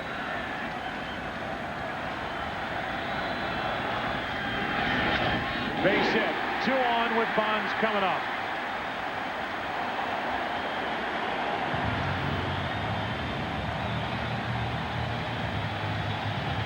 The last time Barry Bonds was up, it took 2 pitches to get him out. You don't see that often. But the fastball low and then the fastball on the hands. And Bonds got under it. Another chance for Barry Bonds.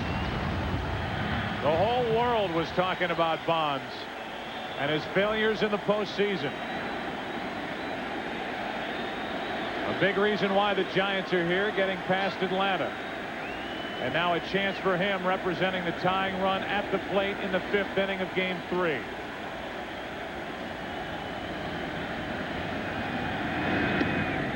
Ball 1.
Yet another splashdown.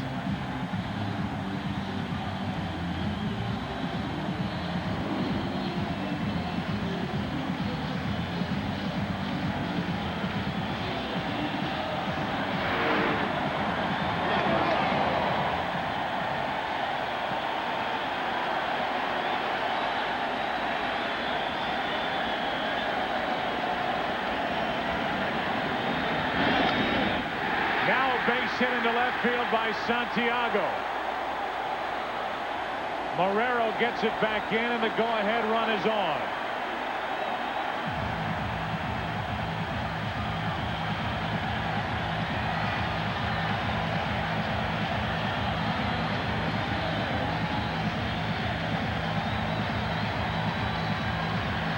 To a young pitcher, never walk the leadoff batter. A walk, a single, a 3-run home run. Now Santiago is on with Reggie Sanders coming to the plate. 0 for 10 in this series.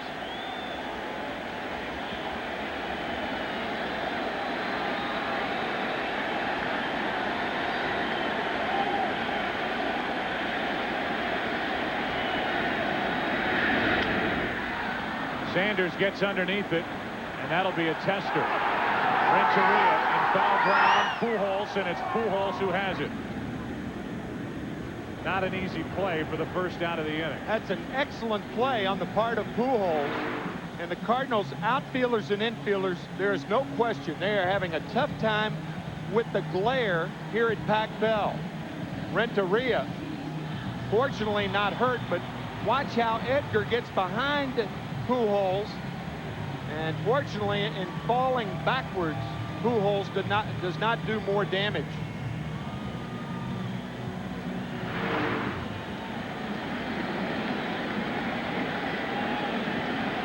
Now it's JT Snow.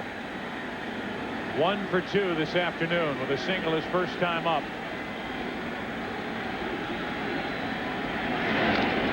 Strike one.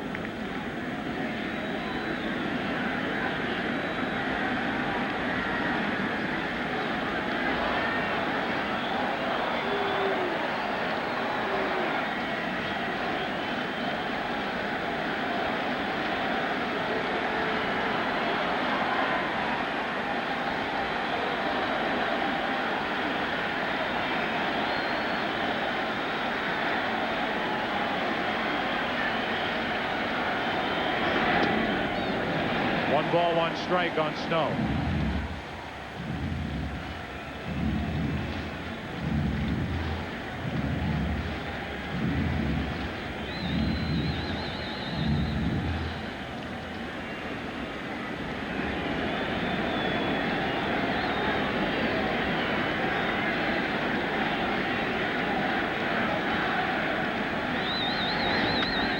Hit and run, and Snow pokes it foul.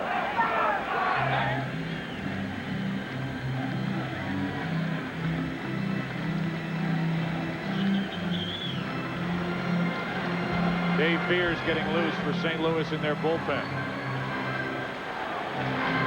That's an emergency swing that Snow had against Finley with Santiago running. Ball out of the strike zone away. And watch the reach with the rear end out by Snow.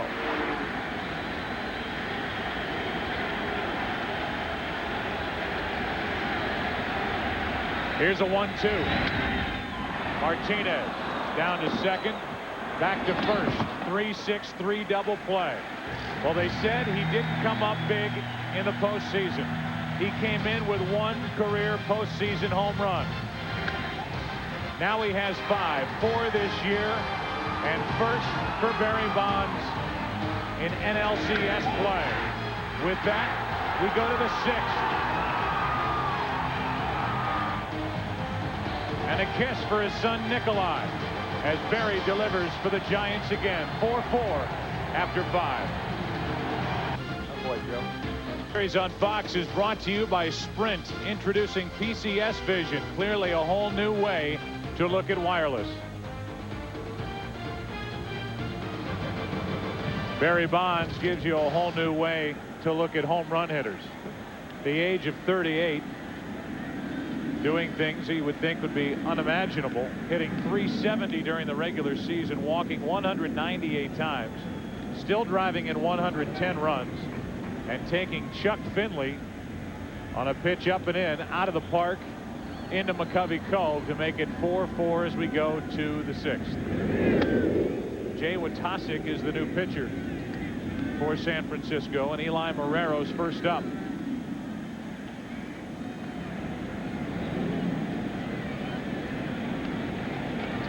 Hitless today, 1 out of 6 in this series, and he rockets one into left field. Back at the track, at the wall, the Cardinals are back on top. It's 5-4 on a home run by Eli Marrero.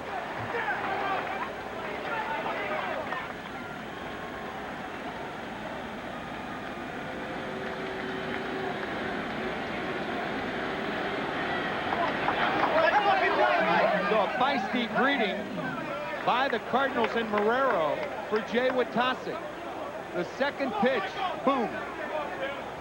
Marrero had 18 home runs during the season, 17 of those against right-handed pitching. Here he puts the Cardinals back on top. The ball ends up back on the field after Marrero did this.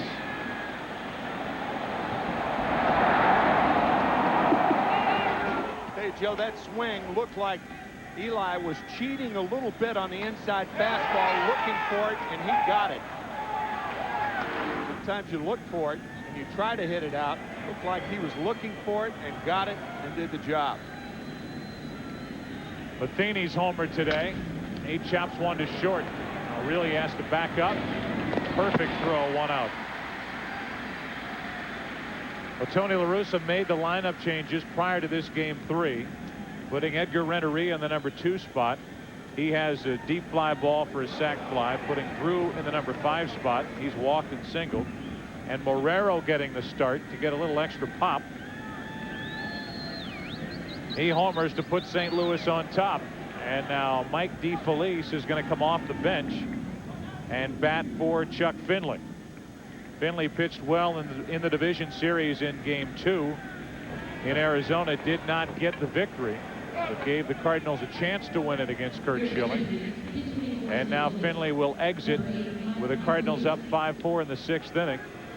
And DeFelice will walk to the plate as the pinch hitter. Sometimes with certain hitters up there, a catcher can see the hands and the feet from behind. The one thing he can't see are his eyes. And that shot looked like Marrero was looking for the fastball inside part of the plate. He got it and did some damage. Right here, it's just the body language. Open stance. Rarely do you see a guy going up looking to hit a ball out of the ballpark and doing it, but Eli appeared to me that that's what happened then. Watasic out in front of DeFelice, one of 3 catchers on the roster. Marrero and Matheny the other 2 for Tony La Russa.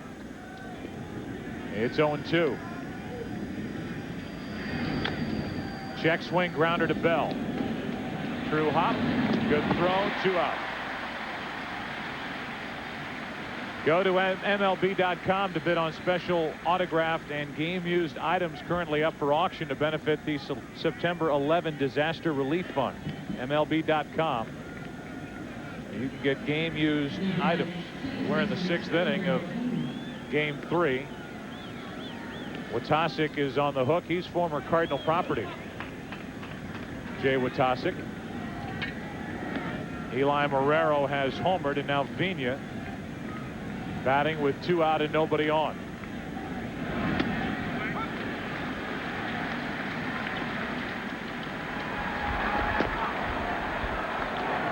Felix Rodriguez getting loose. You remember game 3 of the division series. Dusty Baker took all kinds of heat for bringing Manny Ibar into the game. With the bases loaded, Castilla and Lockhart went back-to-back on back-to-back pitches, a base hit and a home run. And the Braves were on their way to a 10-2 victory. It's Watasic out of the bullpen for the first time in this series. In the 6th inning, game 3, tie game. And it's Watasic who gives up the home run to Eli Marrero to put St. Louis on top. The difference there is that Watasic was a guy on whom the Giants depended all year. Manny Ibar wasn't. Ibar called up for the last month and a half. Plus, there were men on base when he came in, and he didn't start the inning.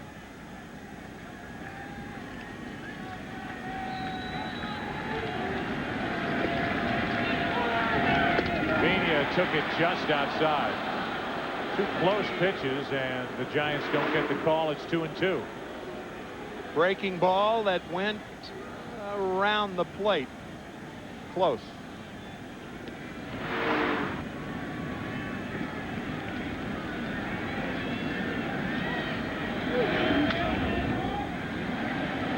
Out of play for David Bell. And the inning is over. Leadoff home run, Eli Marrero against Jay Watasic. St. Louis back on top, bottom of the 6th inning. Dave Beers will take over for the Cardinals. 5-4 St. Louis. First up for San Francisco. Then a pinch hitter on deck.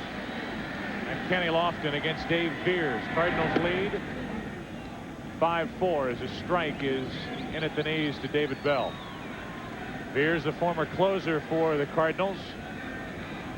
gave up that job when the Cardinals signed Isringhausen over the offseason as a free agent. 1 ball, 1 strike. You wonder, as we play here in the 6th inning of a 1-run game, if the short bench that Tony La Russa has to work with in this series because of the presence of Rolen will come back to haunt St. Louis. The 1-1. That's foul. Strike 2 on Bell, who's been on base twice today. Mike DeFelice has already been used. There's Scott Rolen, who in all probability will not be ready to play before the weekend's up. Outside chance next Wednesday if it goes to a game 6. Fans are watching the Blue Angels overhead. Beers is concentrating on Bell. A 1-2 pitch. 1 out. So Bell is retired for the first time today. We remind you that tonight, October's magical matchups continue with the second half of our LCS doubleheader. Game 4 between the Twins and the Angels. It'll be Brad Radke against John Lackey. All part of a full weekend of magical matchups. Football will be on the slate tomorrow, as well as baseball. That all takes center stage only on Fox. Game 4 right after this one. The Giants had Sean Dunston in the on-deck circle. Now they pulled Dunston back. Pedro Feliz will make his first appearance of this LCS. I think the reason they pulled him back, if David Bell gets on, Dunston's up there to bunt. Feliz with a bit more pop. I guess that's what Dusty's thinking was right there.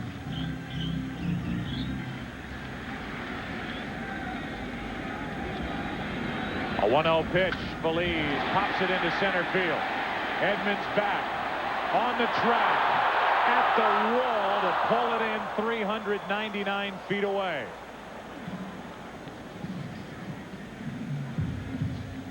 Two out. We talked about it earlier. The ball in center and left carries. Not quite far enough for the Giants to tie it.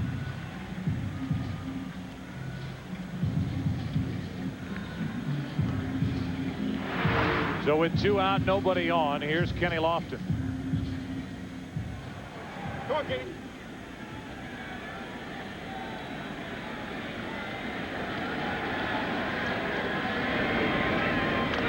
And a bunt.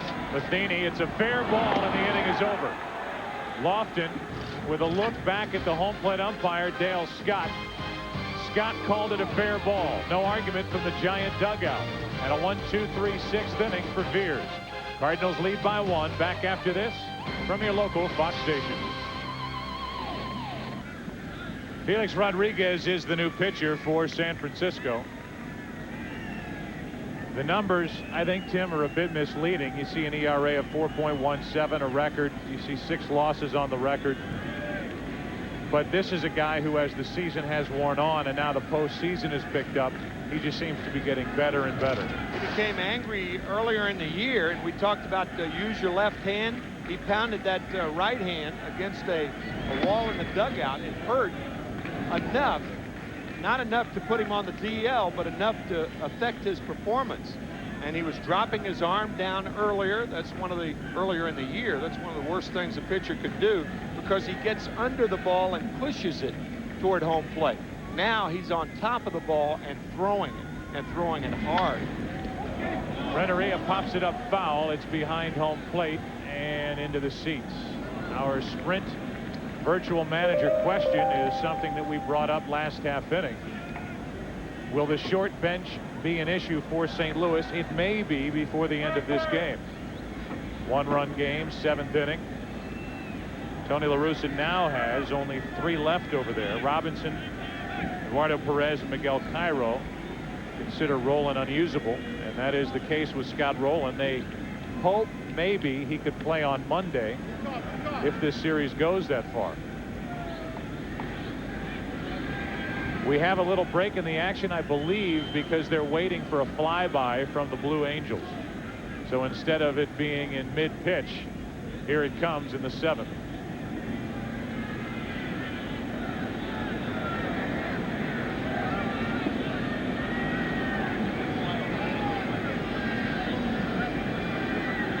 Our cameras are looking for it.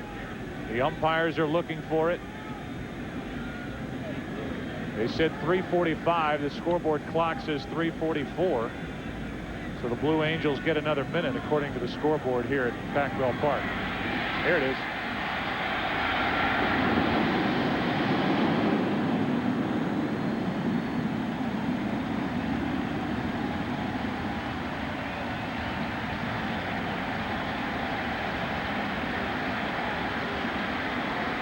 Down by the water watching the Blue Angels yesterday, it's just staggering how close they are. The speed with which they move through the air, it's amazing, as Renteria fouls one back and out of play, 1-2.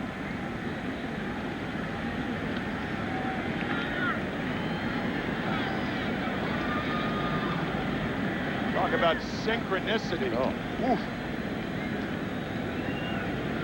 So that was the delay, and here's how close they look from underneath. Here's a 1-2 to Renteria. 2 balls, 2 strikes from Rodriguez.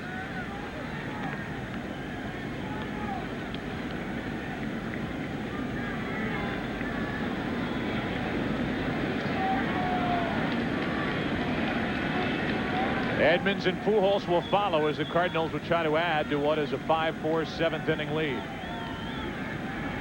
Rodriguez, the 4th pitcher of the day for the Giants.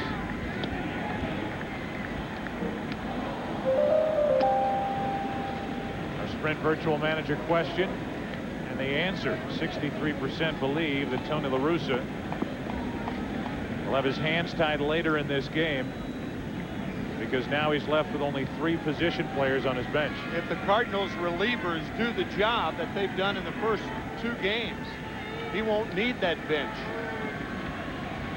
But he is short. 2-2 pitch. During the summer, shadows do not present a problem at this hour. But with the mid-October sun, they could present a problem to a team trying to play catch-up, as the Giants are trying to do.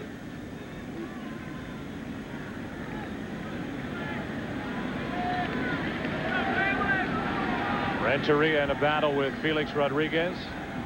Heart of the order will bat for the Giants in the bottom of the 7th. Cardinals 1 more breathing room. Another foul, and Renteria is in battle mode here. Just short little swing trying to make contact. Perhaps the toughest play, Joe, when you look at it, because of the light standard shadow around second base. On a short pop fly in right center field, somewhere in this area, perhaps a second baseman going back for a ball, going from the shadows to the sun, maybe back to the sun. It would be reasonable to assume that it would be a problem for a guy like Jeff Kent or Fernando Vina with the Cardinals.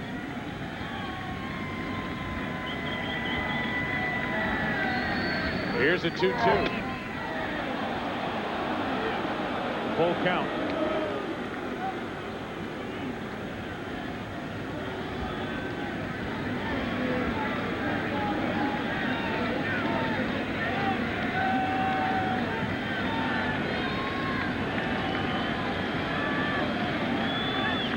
Giants had a lead after 2. Cardinals took the lead in the 3rd, led by 3 until a Barry Bonds 3-run home run in the 5th. Renteria shoots one into left center field. Lofton is there, 1 out. Our game summary is brought to you by Nissan. From the top of the 7th inning, Barry Bonds with a gargantuan blast into McCovey Cove beyond the right field wall tied the game in the 5th, tying a Giants record with his 4th home run this postseason. Marrero broke the tie with a home run in the 6th inning off Wojtaszek.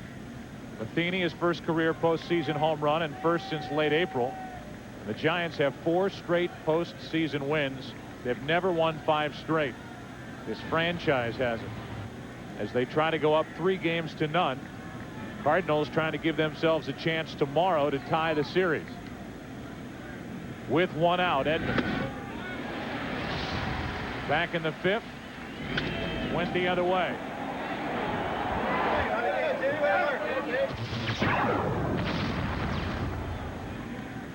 Behind on the count here, 0-1.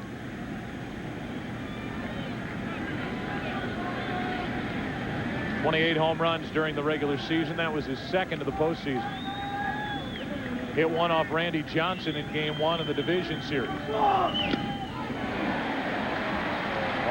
That helped set the tone for the Cardinals against the Diamondbacks, beating them 3 in a row. But they have had their hands full with the Giants, as have a lot of teams over the last month and a half.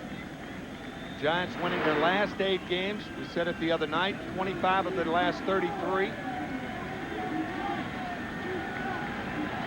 They beat the Braves in 5, and the first 2 against the Cardinals.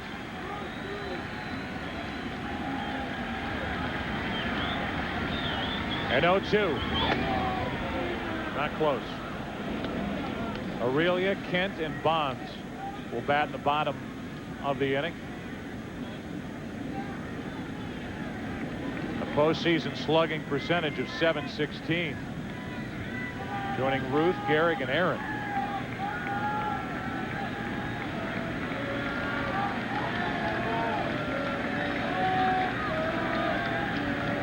With 1 out, 1 ball, 2 strikes on Edmonds. Fighting it off. The starters are gone. Russ Ortiz lasted 4 2/3. Chuck Finley lasted 5. So now, instead of comparing starters, you compare relievers. Dave Beers for the Cardinals, a guy who relies on deception. There is no deception with Felix Rodriguez. No. Look at his body action when he lets go of the pitch. He throws everything he's got behind his fastball. He's got Edmonds set up at a ball and 2 strikes. 2 out. When you can put a fastball that hard in that location, you don't need deception.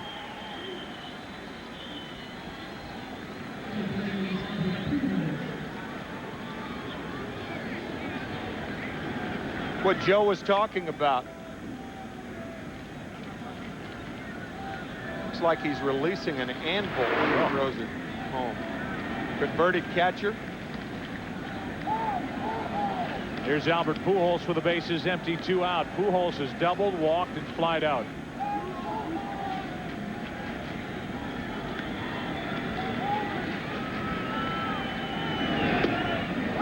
Strike 1.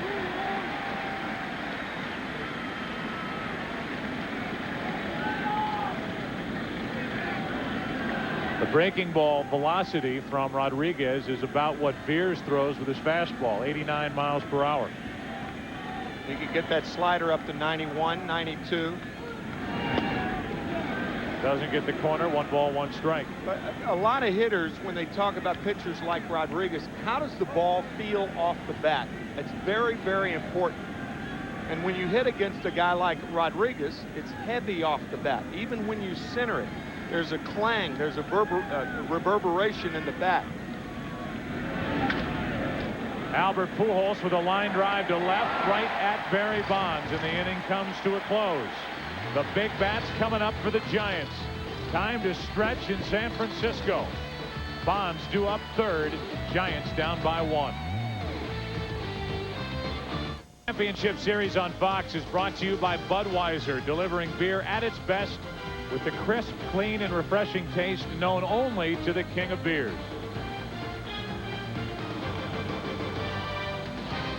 Fog settling in around the Golden Gate Bridge, and Dusty Baker settles in his office and listens to a little John Lee Hooker before the game. It brings him luck. And John Lee Hooker provides the accompaniment with our Pepsi fan cam. Boom, boom, boom, boom. Gonna shoot you right down at all your feet. Take you home with me. Put you in my house. Boom, boom, boom, boom.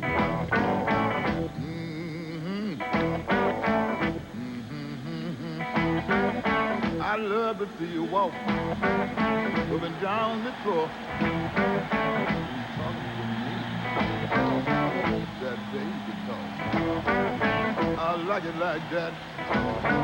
When you talk like that, you knock me dead.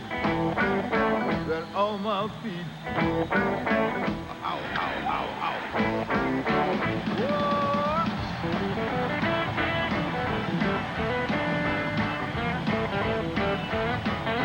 Boom, boom, boom from BB Barry Bonds in this game. Bottom of the 5th inning, a 3-run home run to tie the game. It's now the Cardinals on top 5-4 as we go to the bottom of the 7th, and Bonds is due up 3rd in this inning. Rich Aurelia first up. Sacrifice bunt, sacrifice fly, a walk, and a run scored. That's right. Aside from the Blue Angels, the biggest boom, boom, boom, boom today was the 3-run home run from Bonds. Aurelia's walk started the rally for the Giants in the 5th. The patient at bat. Drew it against Chuck Finley. Then Kent pulled a base hit through the left side. And Bonds pulled a home run into McCovey Cove and right. Ball 1 with Steve Klein getting ready for the Cardinals out in their bullpen here in the 7th. Got to figure one way or the other. Steve Klein's going to pitch to Barry Bonds this inning. Nobody on with 1 out, with 2 out. Doesn't matter. 2 balls, no strikes on Aurelia.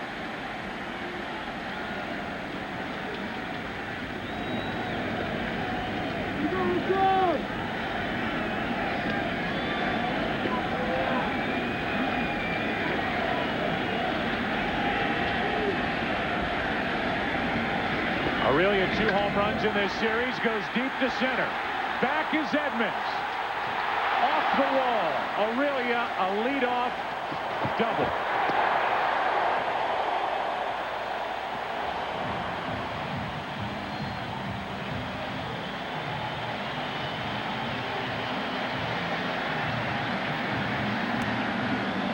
With most outfielders, all you have to do is wait for them to turn toward the fence to make sure that the ball's over their heads. But Edmonds has made so many over-the-shoulder catches, you really can't tell with him. Aurelia with a double represents the potential tying run here in the 7th.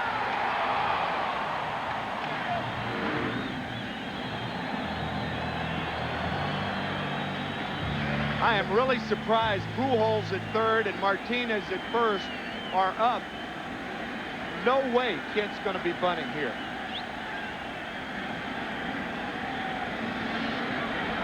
Pujols even with the bag at 3rd.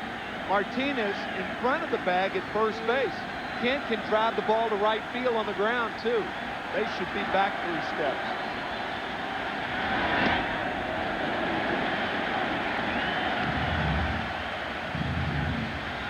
Bonds waiting on deck, homered his last time up. Kent 2 hits in this game. The Giants took an early lead in the 2nd. The Cardinals scored in the 3rd, 4th, 5th, 6th. Lead at 5-4, game 3. Giants up 2-0. Dangerous pitch, and Kent fouled it back. 1 ball, 1 strike. Boy, was that ever a hanger. You could see Matheny setting up outside. That was a hanger. Kent missed it.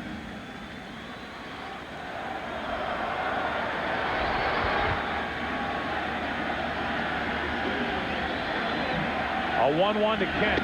Right down the middle. Strike 2. We talked about the shadows earlier. And usually Jeff Kent does not take a pitch like that. Almost startled him.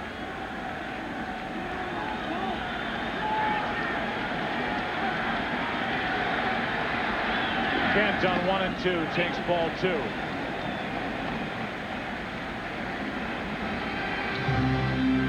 If Kent makes an out here and does not advance the runner Aurelia, first base will be open when Barry Bonds comes to the plate. But Bonds will represent the go-ahead run here in the 7th. Yeah, that would probably be the, and I thought about it right after I said it, that'd be the only reason that Steve Klein does not come in the game if first base is open. Here's a 2-2. 1 out, and here's that situation. Big strikeout for Veers as he gets Kent. He gets Kent without Jeff advancing the runner. The fork ball, and Kent swings over it.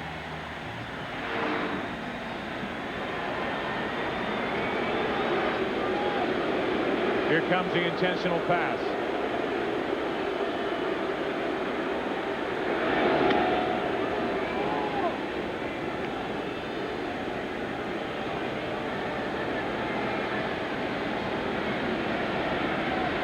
Remember the last time Bonds came up, it was against the lefty Finley. And I think it'd be pretty safe to say, Tim, that the left-hander didn't bother Barry Bonds. Not the last time up he didn't.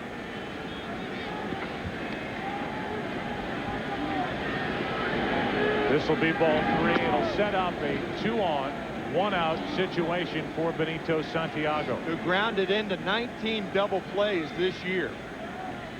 Bonds drew 68 intentional passes during the regular season. 23 more than Willie McCovey did in 1969. Bonds' 3-run shot to tie it his last time up.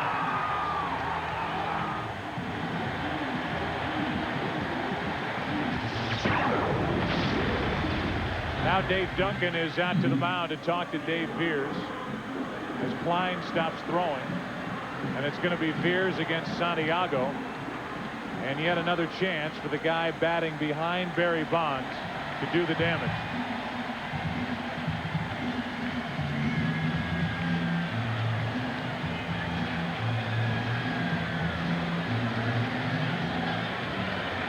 A hit today for Benito. 1 out of 3 and 4 out of 12 in the series. With a 4 RBI game in game 1.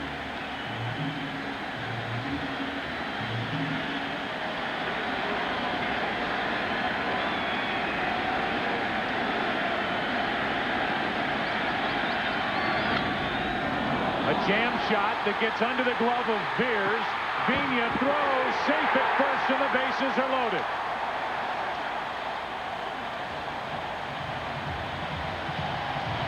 Vigna was going to cover second base, intending for a throw from Veers. When that didn't happen, he had to recover, go back toward first. Certainly not Vigna's fault. Veers has got to come up with this ball. It's an easy double play. You can see Vigna in the background going towards second. He has to reverse courses and does not get the call at first.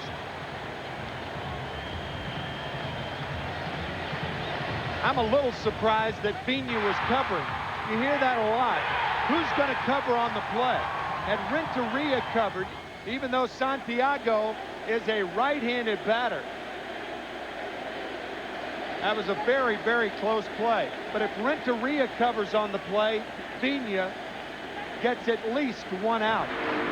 Santiago hits a lot of ground balls the other way. I'm very surprised that Vigna was covering on that play. It's a base hit for Santiago, who did go in hand first at the first base bag. But again, hustle, a part of the equation for Santiago, did not take anything for granted. And that loads the bases with only 1 out for Reggie Sanders, who would like to pick right now to get his first hit of the series. One more look where he could have been out. Depends on where the ball and the glove was. Martinez clinched it, very close play.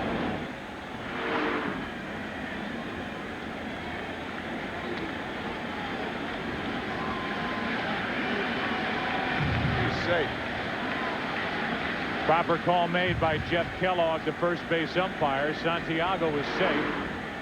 The bases are loaded on a double, an intentional walk, and what was ruled an infield hit for Santiago. Strike one on Sanders.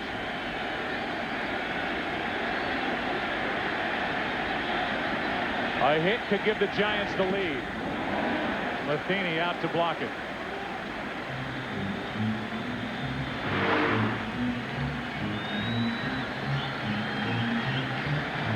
As good a blocker of balls in the dirt as I've ever seen.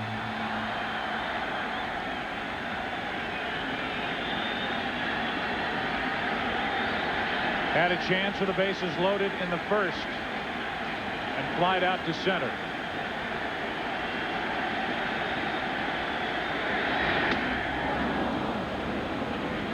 Sanders backed up at a ball and 2 strikes. So Beers can go one of 2 ways. He can go with the high fastball again. Remember, we said Sanders a good low ball hitter, but he does chase balls in the dirt with 2 strikes. Anything other than those 2 pitches he won't see right now. Fastball, splitter.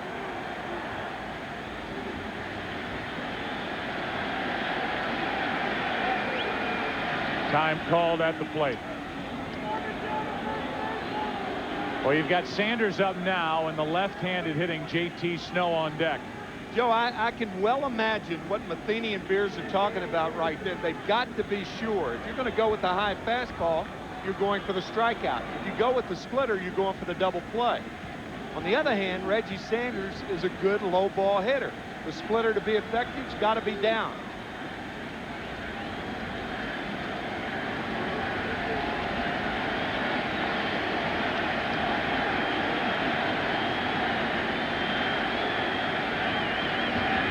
Two out. High fastball from Beers, and Sanders is now 0 for 12 in this series.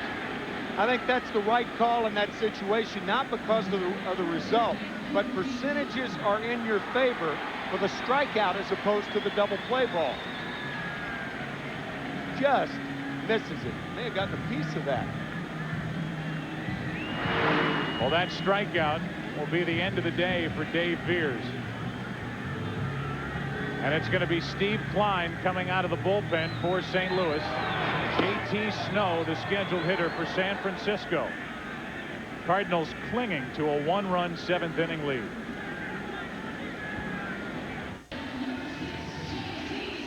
Fernando Pena on that play is going to move here as Renteria holds his ground.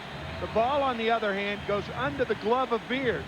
But you can see Pena has to recover to go back this way and does not get the call at first base. A very close play, but Pena not at fault there. And now Steve Klein, a very excitable left-hander, will come into the action here and face J.T. Snow.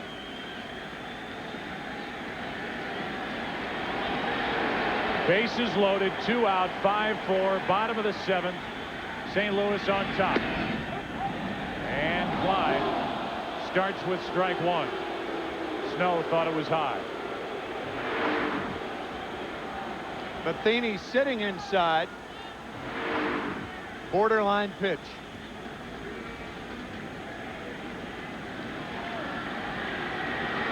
A double, an intentional walk, and a single in the inning. To the right side for Pena. Has to wait for Martinez, and the Giants now have left the bases loaded again. We go to the 8th. St. Louis leads it 5-4. The San Francisco Bell making its way through San Francisco Bay, and inside this stadium, sits right on it.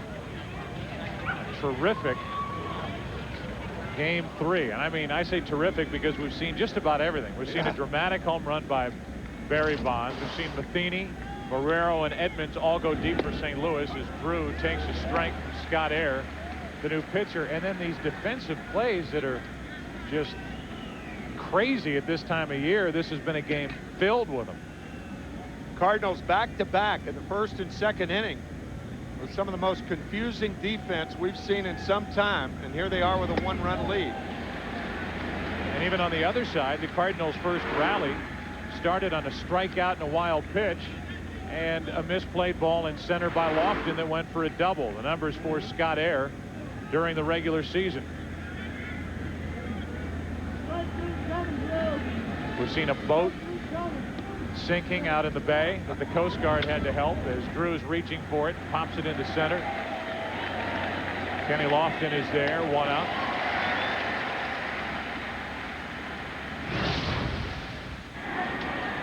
A mistake by Renteria to start the day. Vigna not covering the bag. Vigna trying to do too much after that, and Edmonds making some Kreskin catch out in the outfield. Finley not covering the line on the bunt. Vigna and Drew coming together, and yet through all that, in a game the Cardinals can't afford to lose, they lead 5-4 in the 8th in San Francisco.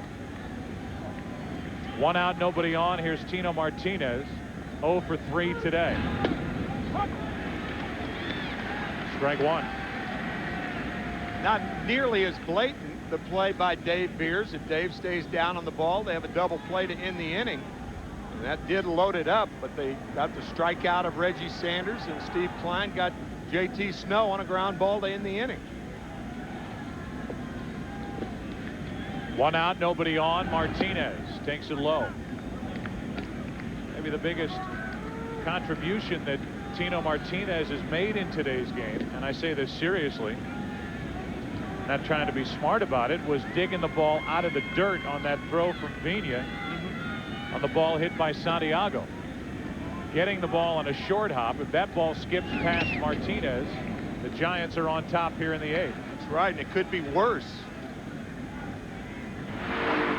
This is what Joe is talking about. Santiago diving, and Martinez, even though that did not get the out, he kept it from getting past him. And Beers struck out Sanders, and Klein got Snow on the grounder. Here's a 2-1 to Martinez, popped up. Playable for JT Snow in foul territory. Martinez and his frustration continues. 2 out.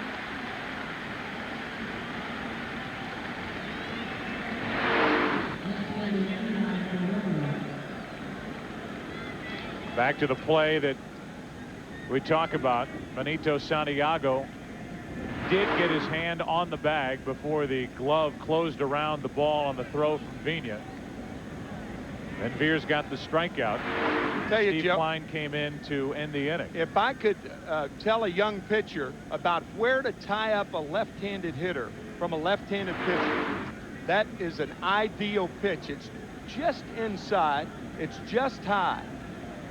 But watch what Martinez has to do in order to make contact.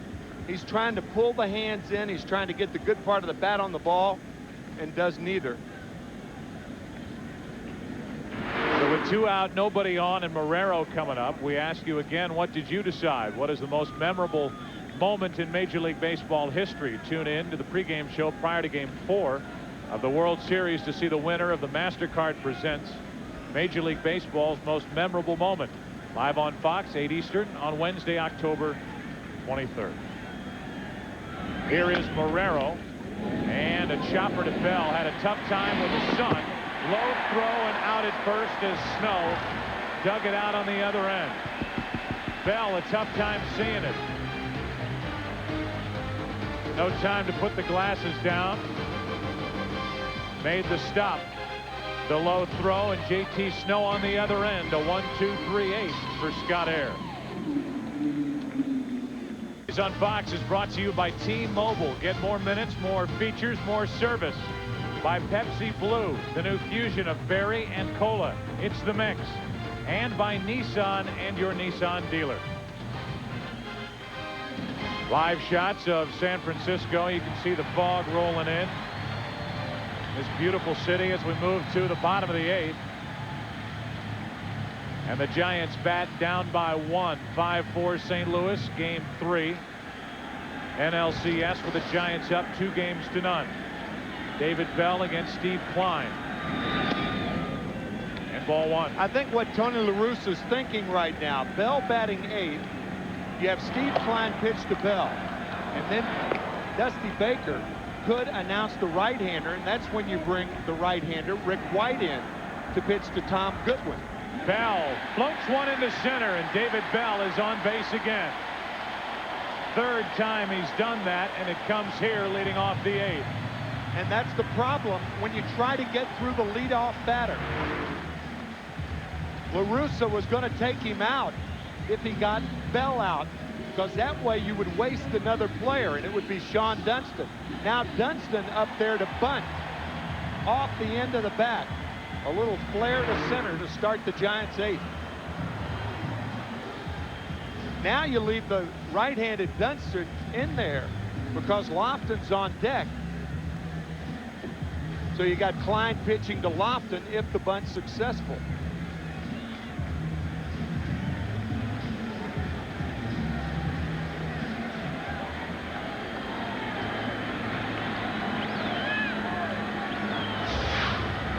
Coming up after this game, Game 4 of the ALCS. The Twins and the Angels with Anaheim up 2-1. San Francisco's up 2-0. Down by 1 in the bottom of the 8th. Longtime Cub, former Cardinal, Sean Dunston up with a bunt, hard and foul. Come on, Sonny.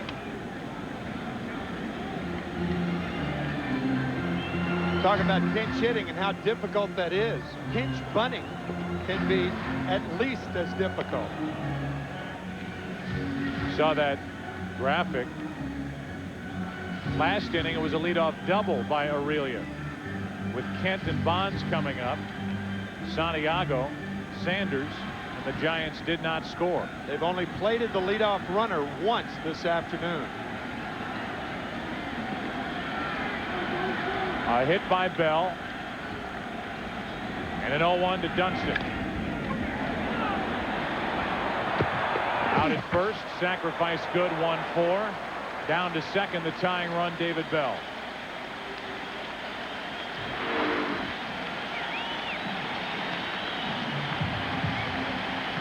That ball caroming off the plate in the high bounce before Martinez gets it. Calculated risk going to second base, but there's just too much to do. When a team is bunting to tie in the late innings, you make sure of the one out. Another reason why Klein was left on the mound to start this inning is the presence of Kenny Lofton, who stands in. The Giants need a hit out of Lofton, who is hitless today.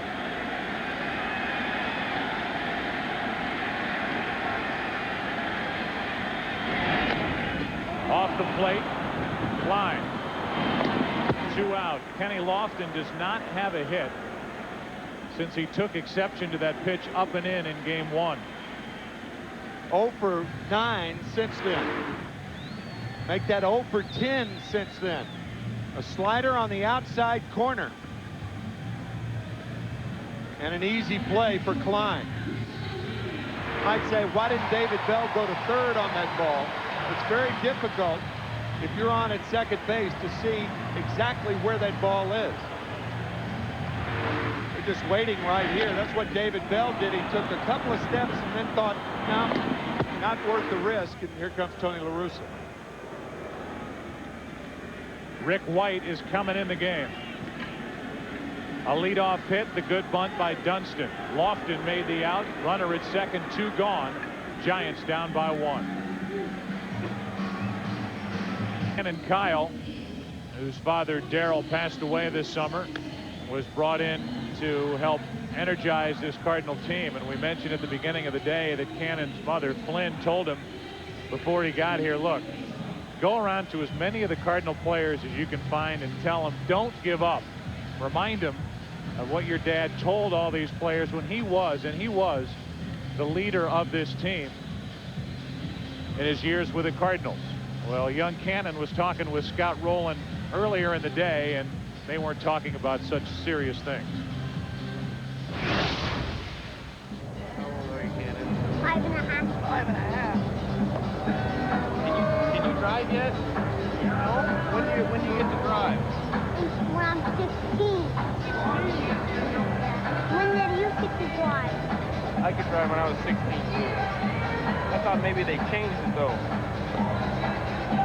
Maybe when you turn 6 you'd be able to drive. No? 16 still. So that's been part of the day for Cannon Kyle, who is beginning kindergarten, and will have some interesting stories to tell about his day in San Francisco at Game 3 of this league championship series. How will it turn out? It's up to the bullpens now, and right at this moment, Rick White for St. Louis. Tying run at second, 2 out. David Bell started the inning with a hit. Rich Aurelia, tough on Cardinal pitching all day long. Strike one. For the last 4 pitches before the pitch is made, Eli Marrero, the left fielder, has put his glove up around cap level.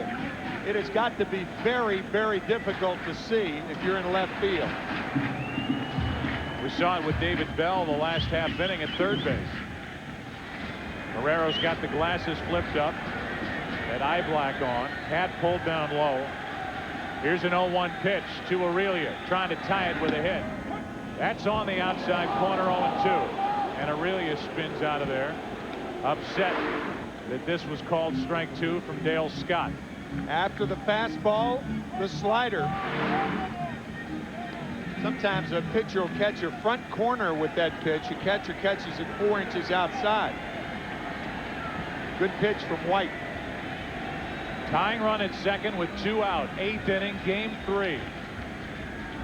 5-4 St. Louis, and White tries to go a little farther outside. Rick White, who was picked up a couple of years ago at the trading deadline by the Mets, the Tampa Bay Devil Rays, was picked up after being released by Colorado.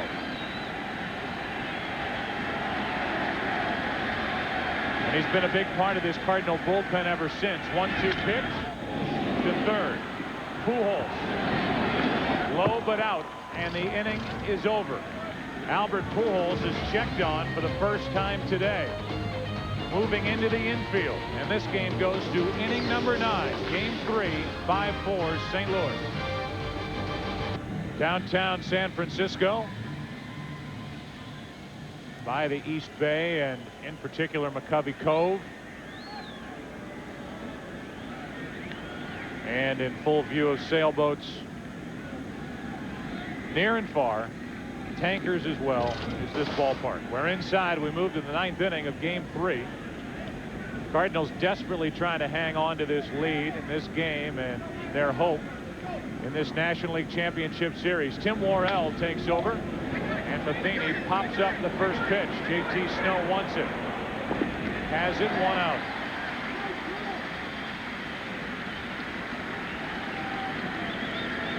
Tim Worrell has been an outstanding setup reliever for Dusty Baker this season. Tim's dad was in the Giants clubhouse tonight before the game. Proud father of 2 excellent major league pitchers. Talked about him the other night, Todd Worrell. Now Tim doing such a good job trying to hold it for the Giants so Bonds makes a difference in the bottom of the 9th inning. Bonds is due up second, and whether the Cardinals elect to pitch around him or if they pitch to him has got to be nothing but drama. Eduardo Perez, who has a pinch hit home run in this series, trying to deliver again for Tony La Russa. Isringhausen getting loose. Isringhausen needs more and more time now to get loose. He's got a trouble spot in his pitching shoulder, so it takes him about 3 times as long to get ready for a 9th inning as he used to, as Eduardo Perez takes ball 1 up and away. Game 2, 8th inning against Schmidt. About the only solid contact the Cardinals had that entire night against the dominant pitching of Jason Schmidt. 2 balls, no strikes on Perez. I saw Eduardo before the game, and I said, low fastball from Jason the other night. Smile lit up from ear to ear. Game 4 of the ALCS coming up right after this game. The Twins at the Angels. Perez with 4 pinch hit home runs this season for the Cardinals. That's into right. It'll play. JT Snow wants it. It's called off by Kent. Fair ball. 2 out. 2 pop-ups. And Vina will be the hitter with the bases empty.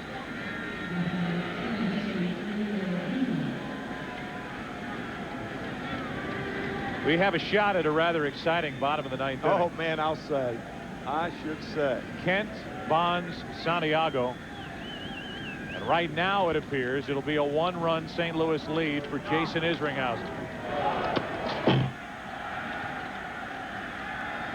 As we show him in the bullpen, that warm-up pitch gets away. Ball 1 high to Vina.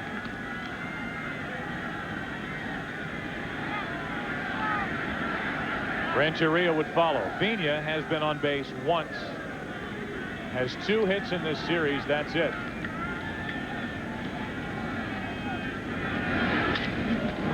Nice play by JT Snow. Inning over.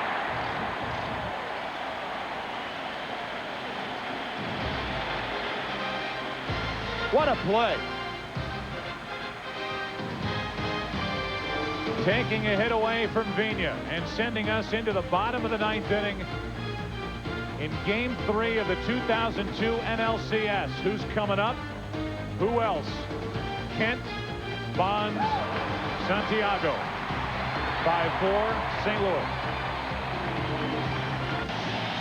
Heart of the order for the Giants in Game 3. Bottom of the 9th inning, and St. Louis on top by 1.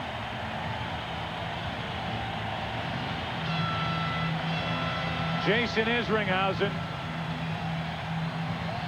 from Brighton, Illinois. Grew up rooting for the Cardinals. The former Oakland Athletic, brought to St. Louis in a 4-year, $27 million contract. Every penny of it for situations like this. 1-run lead, down 2 games to none against Kent, Bonds, and Santiago.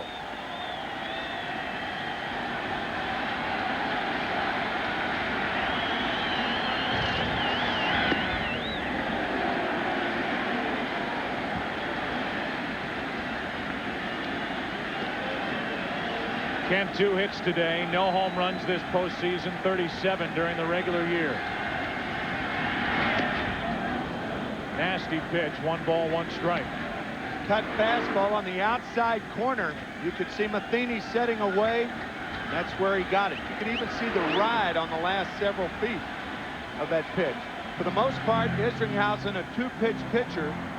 Boy, those 2 pitches are strong. The knuckle curve and the fastball.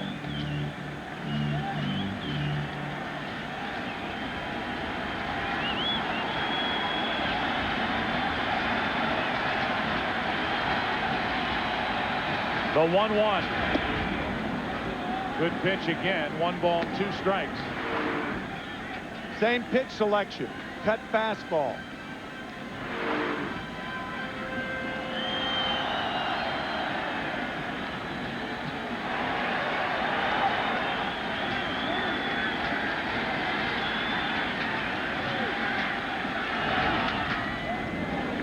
Still 1-2. We have a guy at the plate who has hit 37 home runs this season, followed by the single-season home run king, Barry Bonds.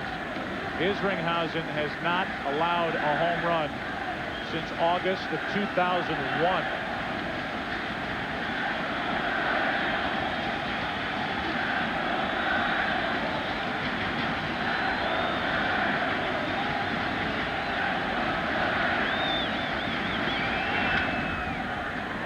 Right side, foul ball. Just got a play.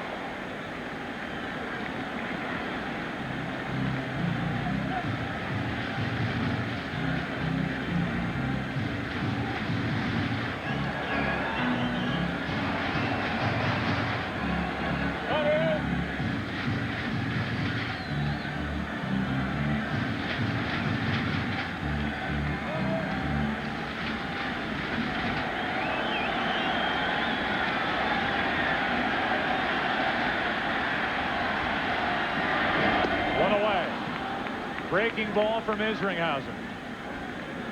After 4 straight fastballs, Kent gets this knuckle curve for 1 out.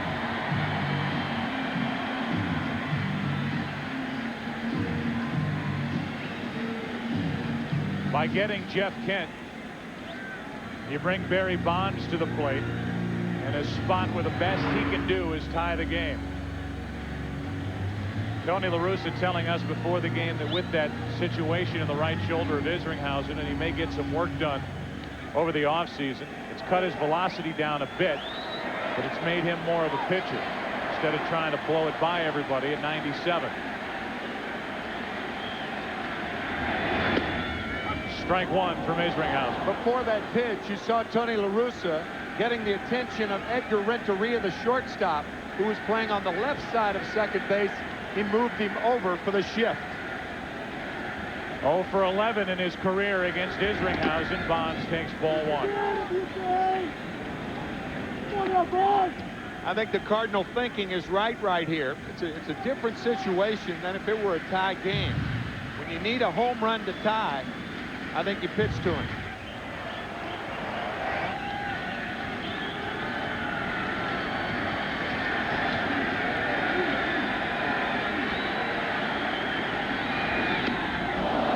Balls and a strike.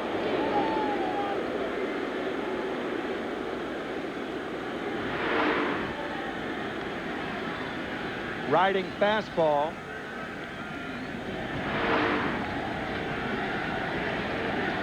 Bonds ahead on the count. 2 balls, 1 strike. 1 out, nobody on. San Francisco down by 1 in the 9th. 3 balls and a strike.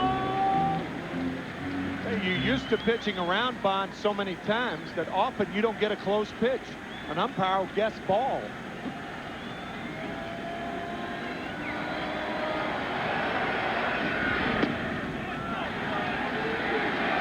That's ball 4, and the tying run is on. A strikeout followed by a walk. And now a visit from Dave Duncan.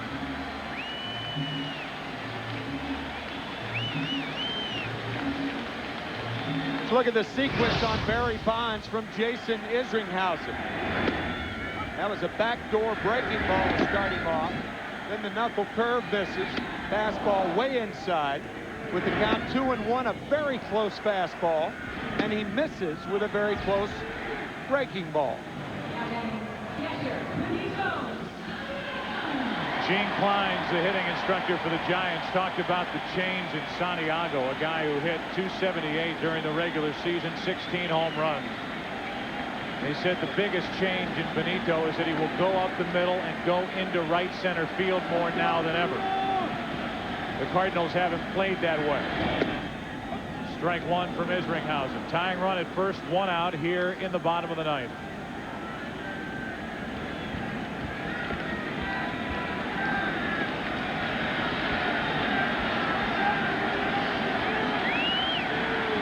Good idea what you just said, because the right-hander's not going to pull Isringhausen anyway.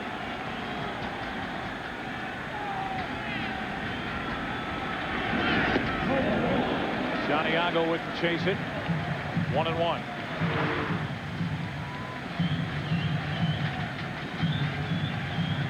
Plus, you have the whole right side of the diamond open with Vigna cheating for the double play, and Tino Martinez holding Bonds on at first.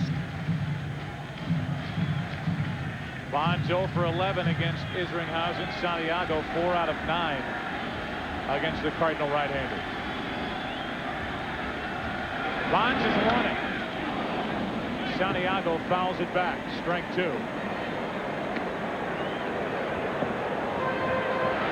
Dusty Baker putting the hit and run on here. A gutsy move. And Santiago had a pitch to handle. High breaking ball. Now he's in the hole. So unless the count goes to 3-2, Bonds won't run. Unless he's trying to steal the base.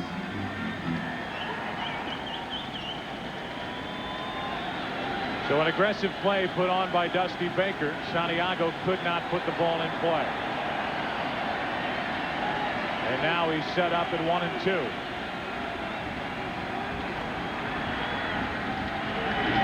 Two out. Just a nasty breaking pitch from Isringhausen. The bottom fell out of this one. Matheny sitting away. He didn't need to sit away. Throw a pitch like that, you can throw it down the middle of the plate. Wicked toppling knuckle curve to get Santiago. And now Reggie Sanders, who had the bases loaded, 1 out in front of him with his team down by 1 in the 7th, and struck out against Dave Veers, and in so doing fell to 0 for 12 in this NLCS. Tying run at first, 2 out. And ball 1 to Sanders, who struck out on high, hard ones his last time up.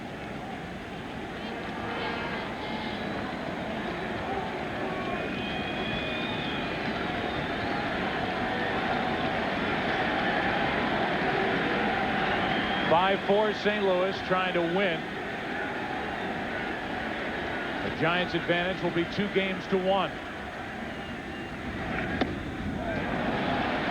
2 balls, no strikes, with the left hand hitting JT Snow on deck. Yeah, Reggie Sanders is laid off that high fastball this at bat.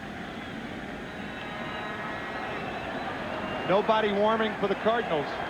It's all up to Isringhausen.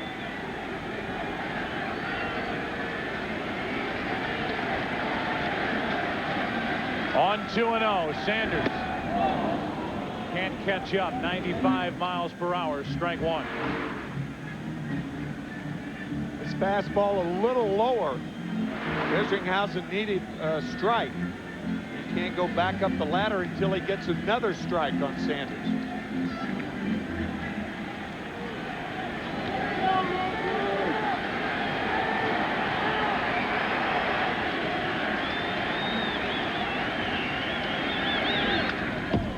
Two balls, 2 strikes, and Sanders had a pretty good rip at that pitch.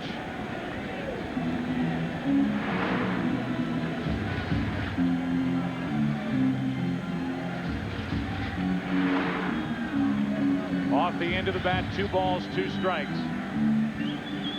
Isringhausen and the Cardinals trying to make this a series again. The Giants winning the first 2 games in St. Louis. The Cardinals trying to win the first game here in San Francisco. I think Reggie Sanders found a hairline fracture in his bat. Matheny out to talk to Isringhausen. If you've had success and you know that the high fastball is good enough to get a hitter with a blatant blind spot upstairs, you've got to go for it right now. I would be surprised to see this pitch anything other than a high fastball. Matheny called for it when he met with Veers out on the mound back in the 7th. As he called for it again with Isringhausen on the mound, trying to strike out the side. Tying run at first, 2 out. 2-2 pitch. Into right field, falling in a hurry. Here comes Drew. Cardinals win game 3. Isringhausen with a save. The Giants had the Cardinals down 2 games to none. A sloppy game early for St. Louis. The Giants could not take advantage. They end up stranding 11. And game 4 is tomorrow night. For Tim McCarver, I'm Joe Buck. So long from San Francisco. The final score, St. Louis 5, the Giants 4. Game 4 of the ALCS between the Twins and Angels is coming your way next.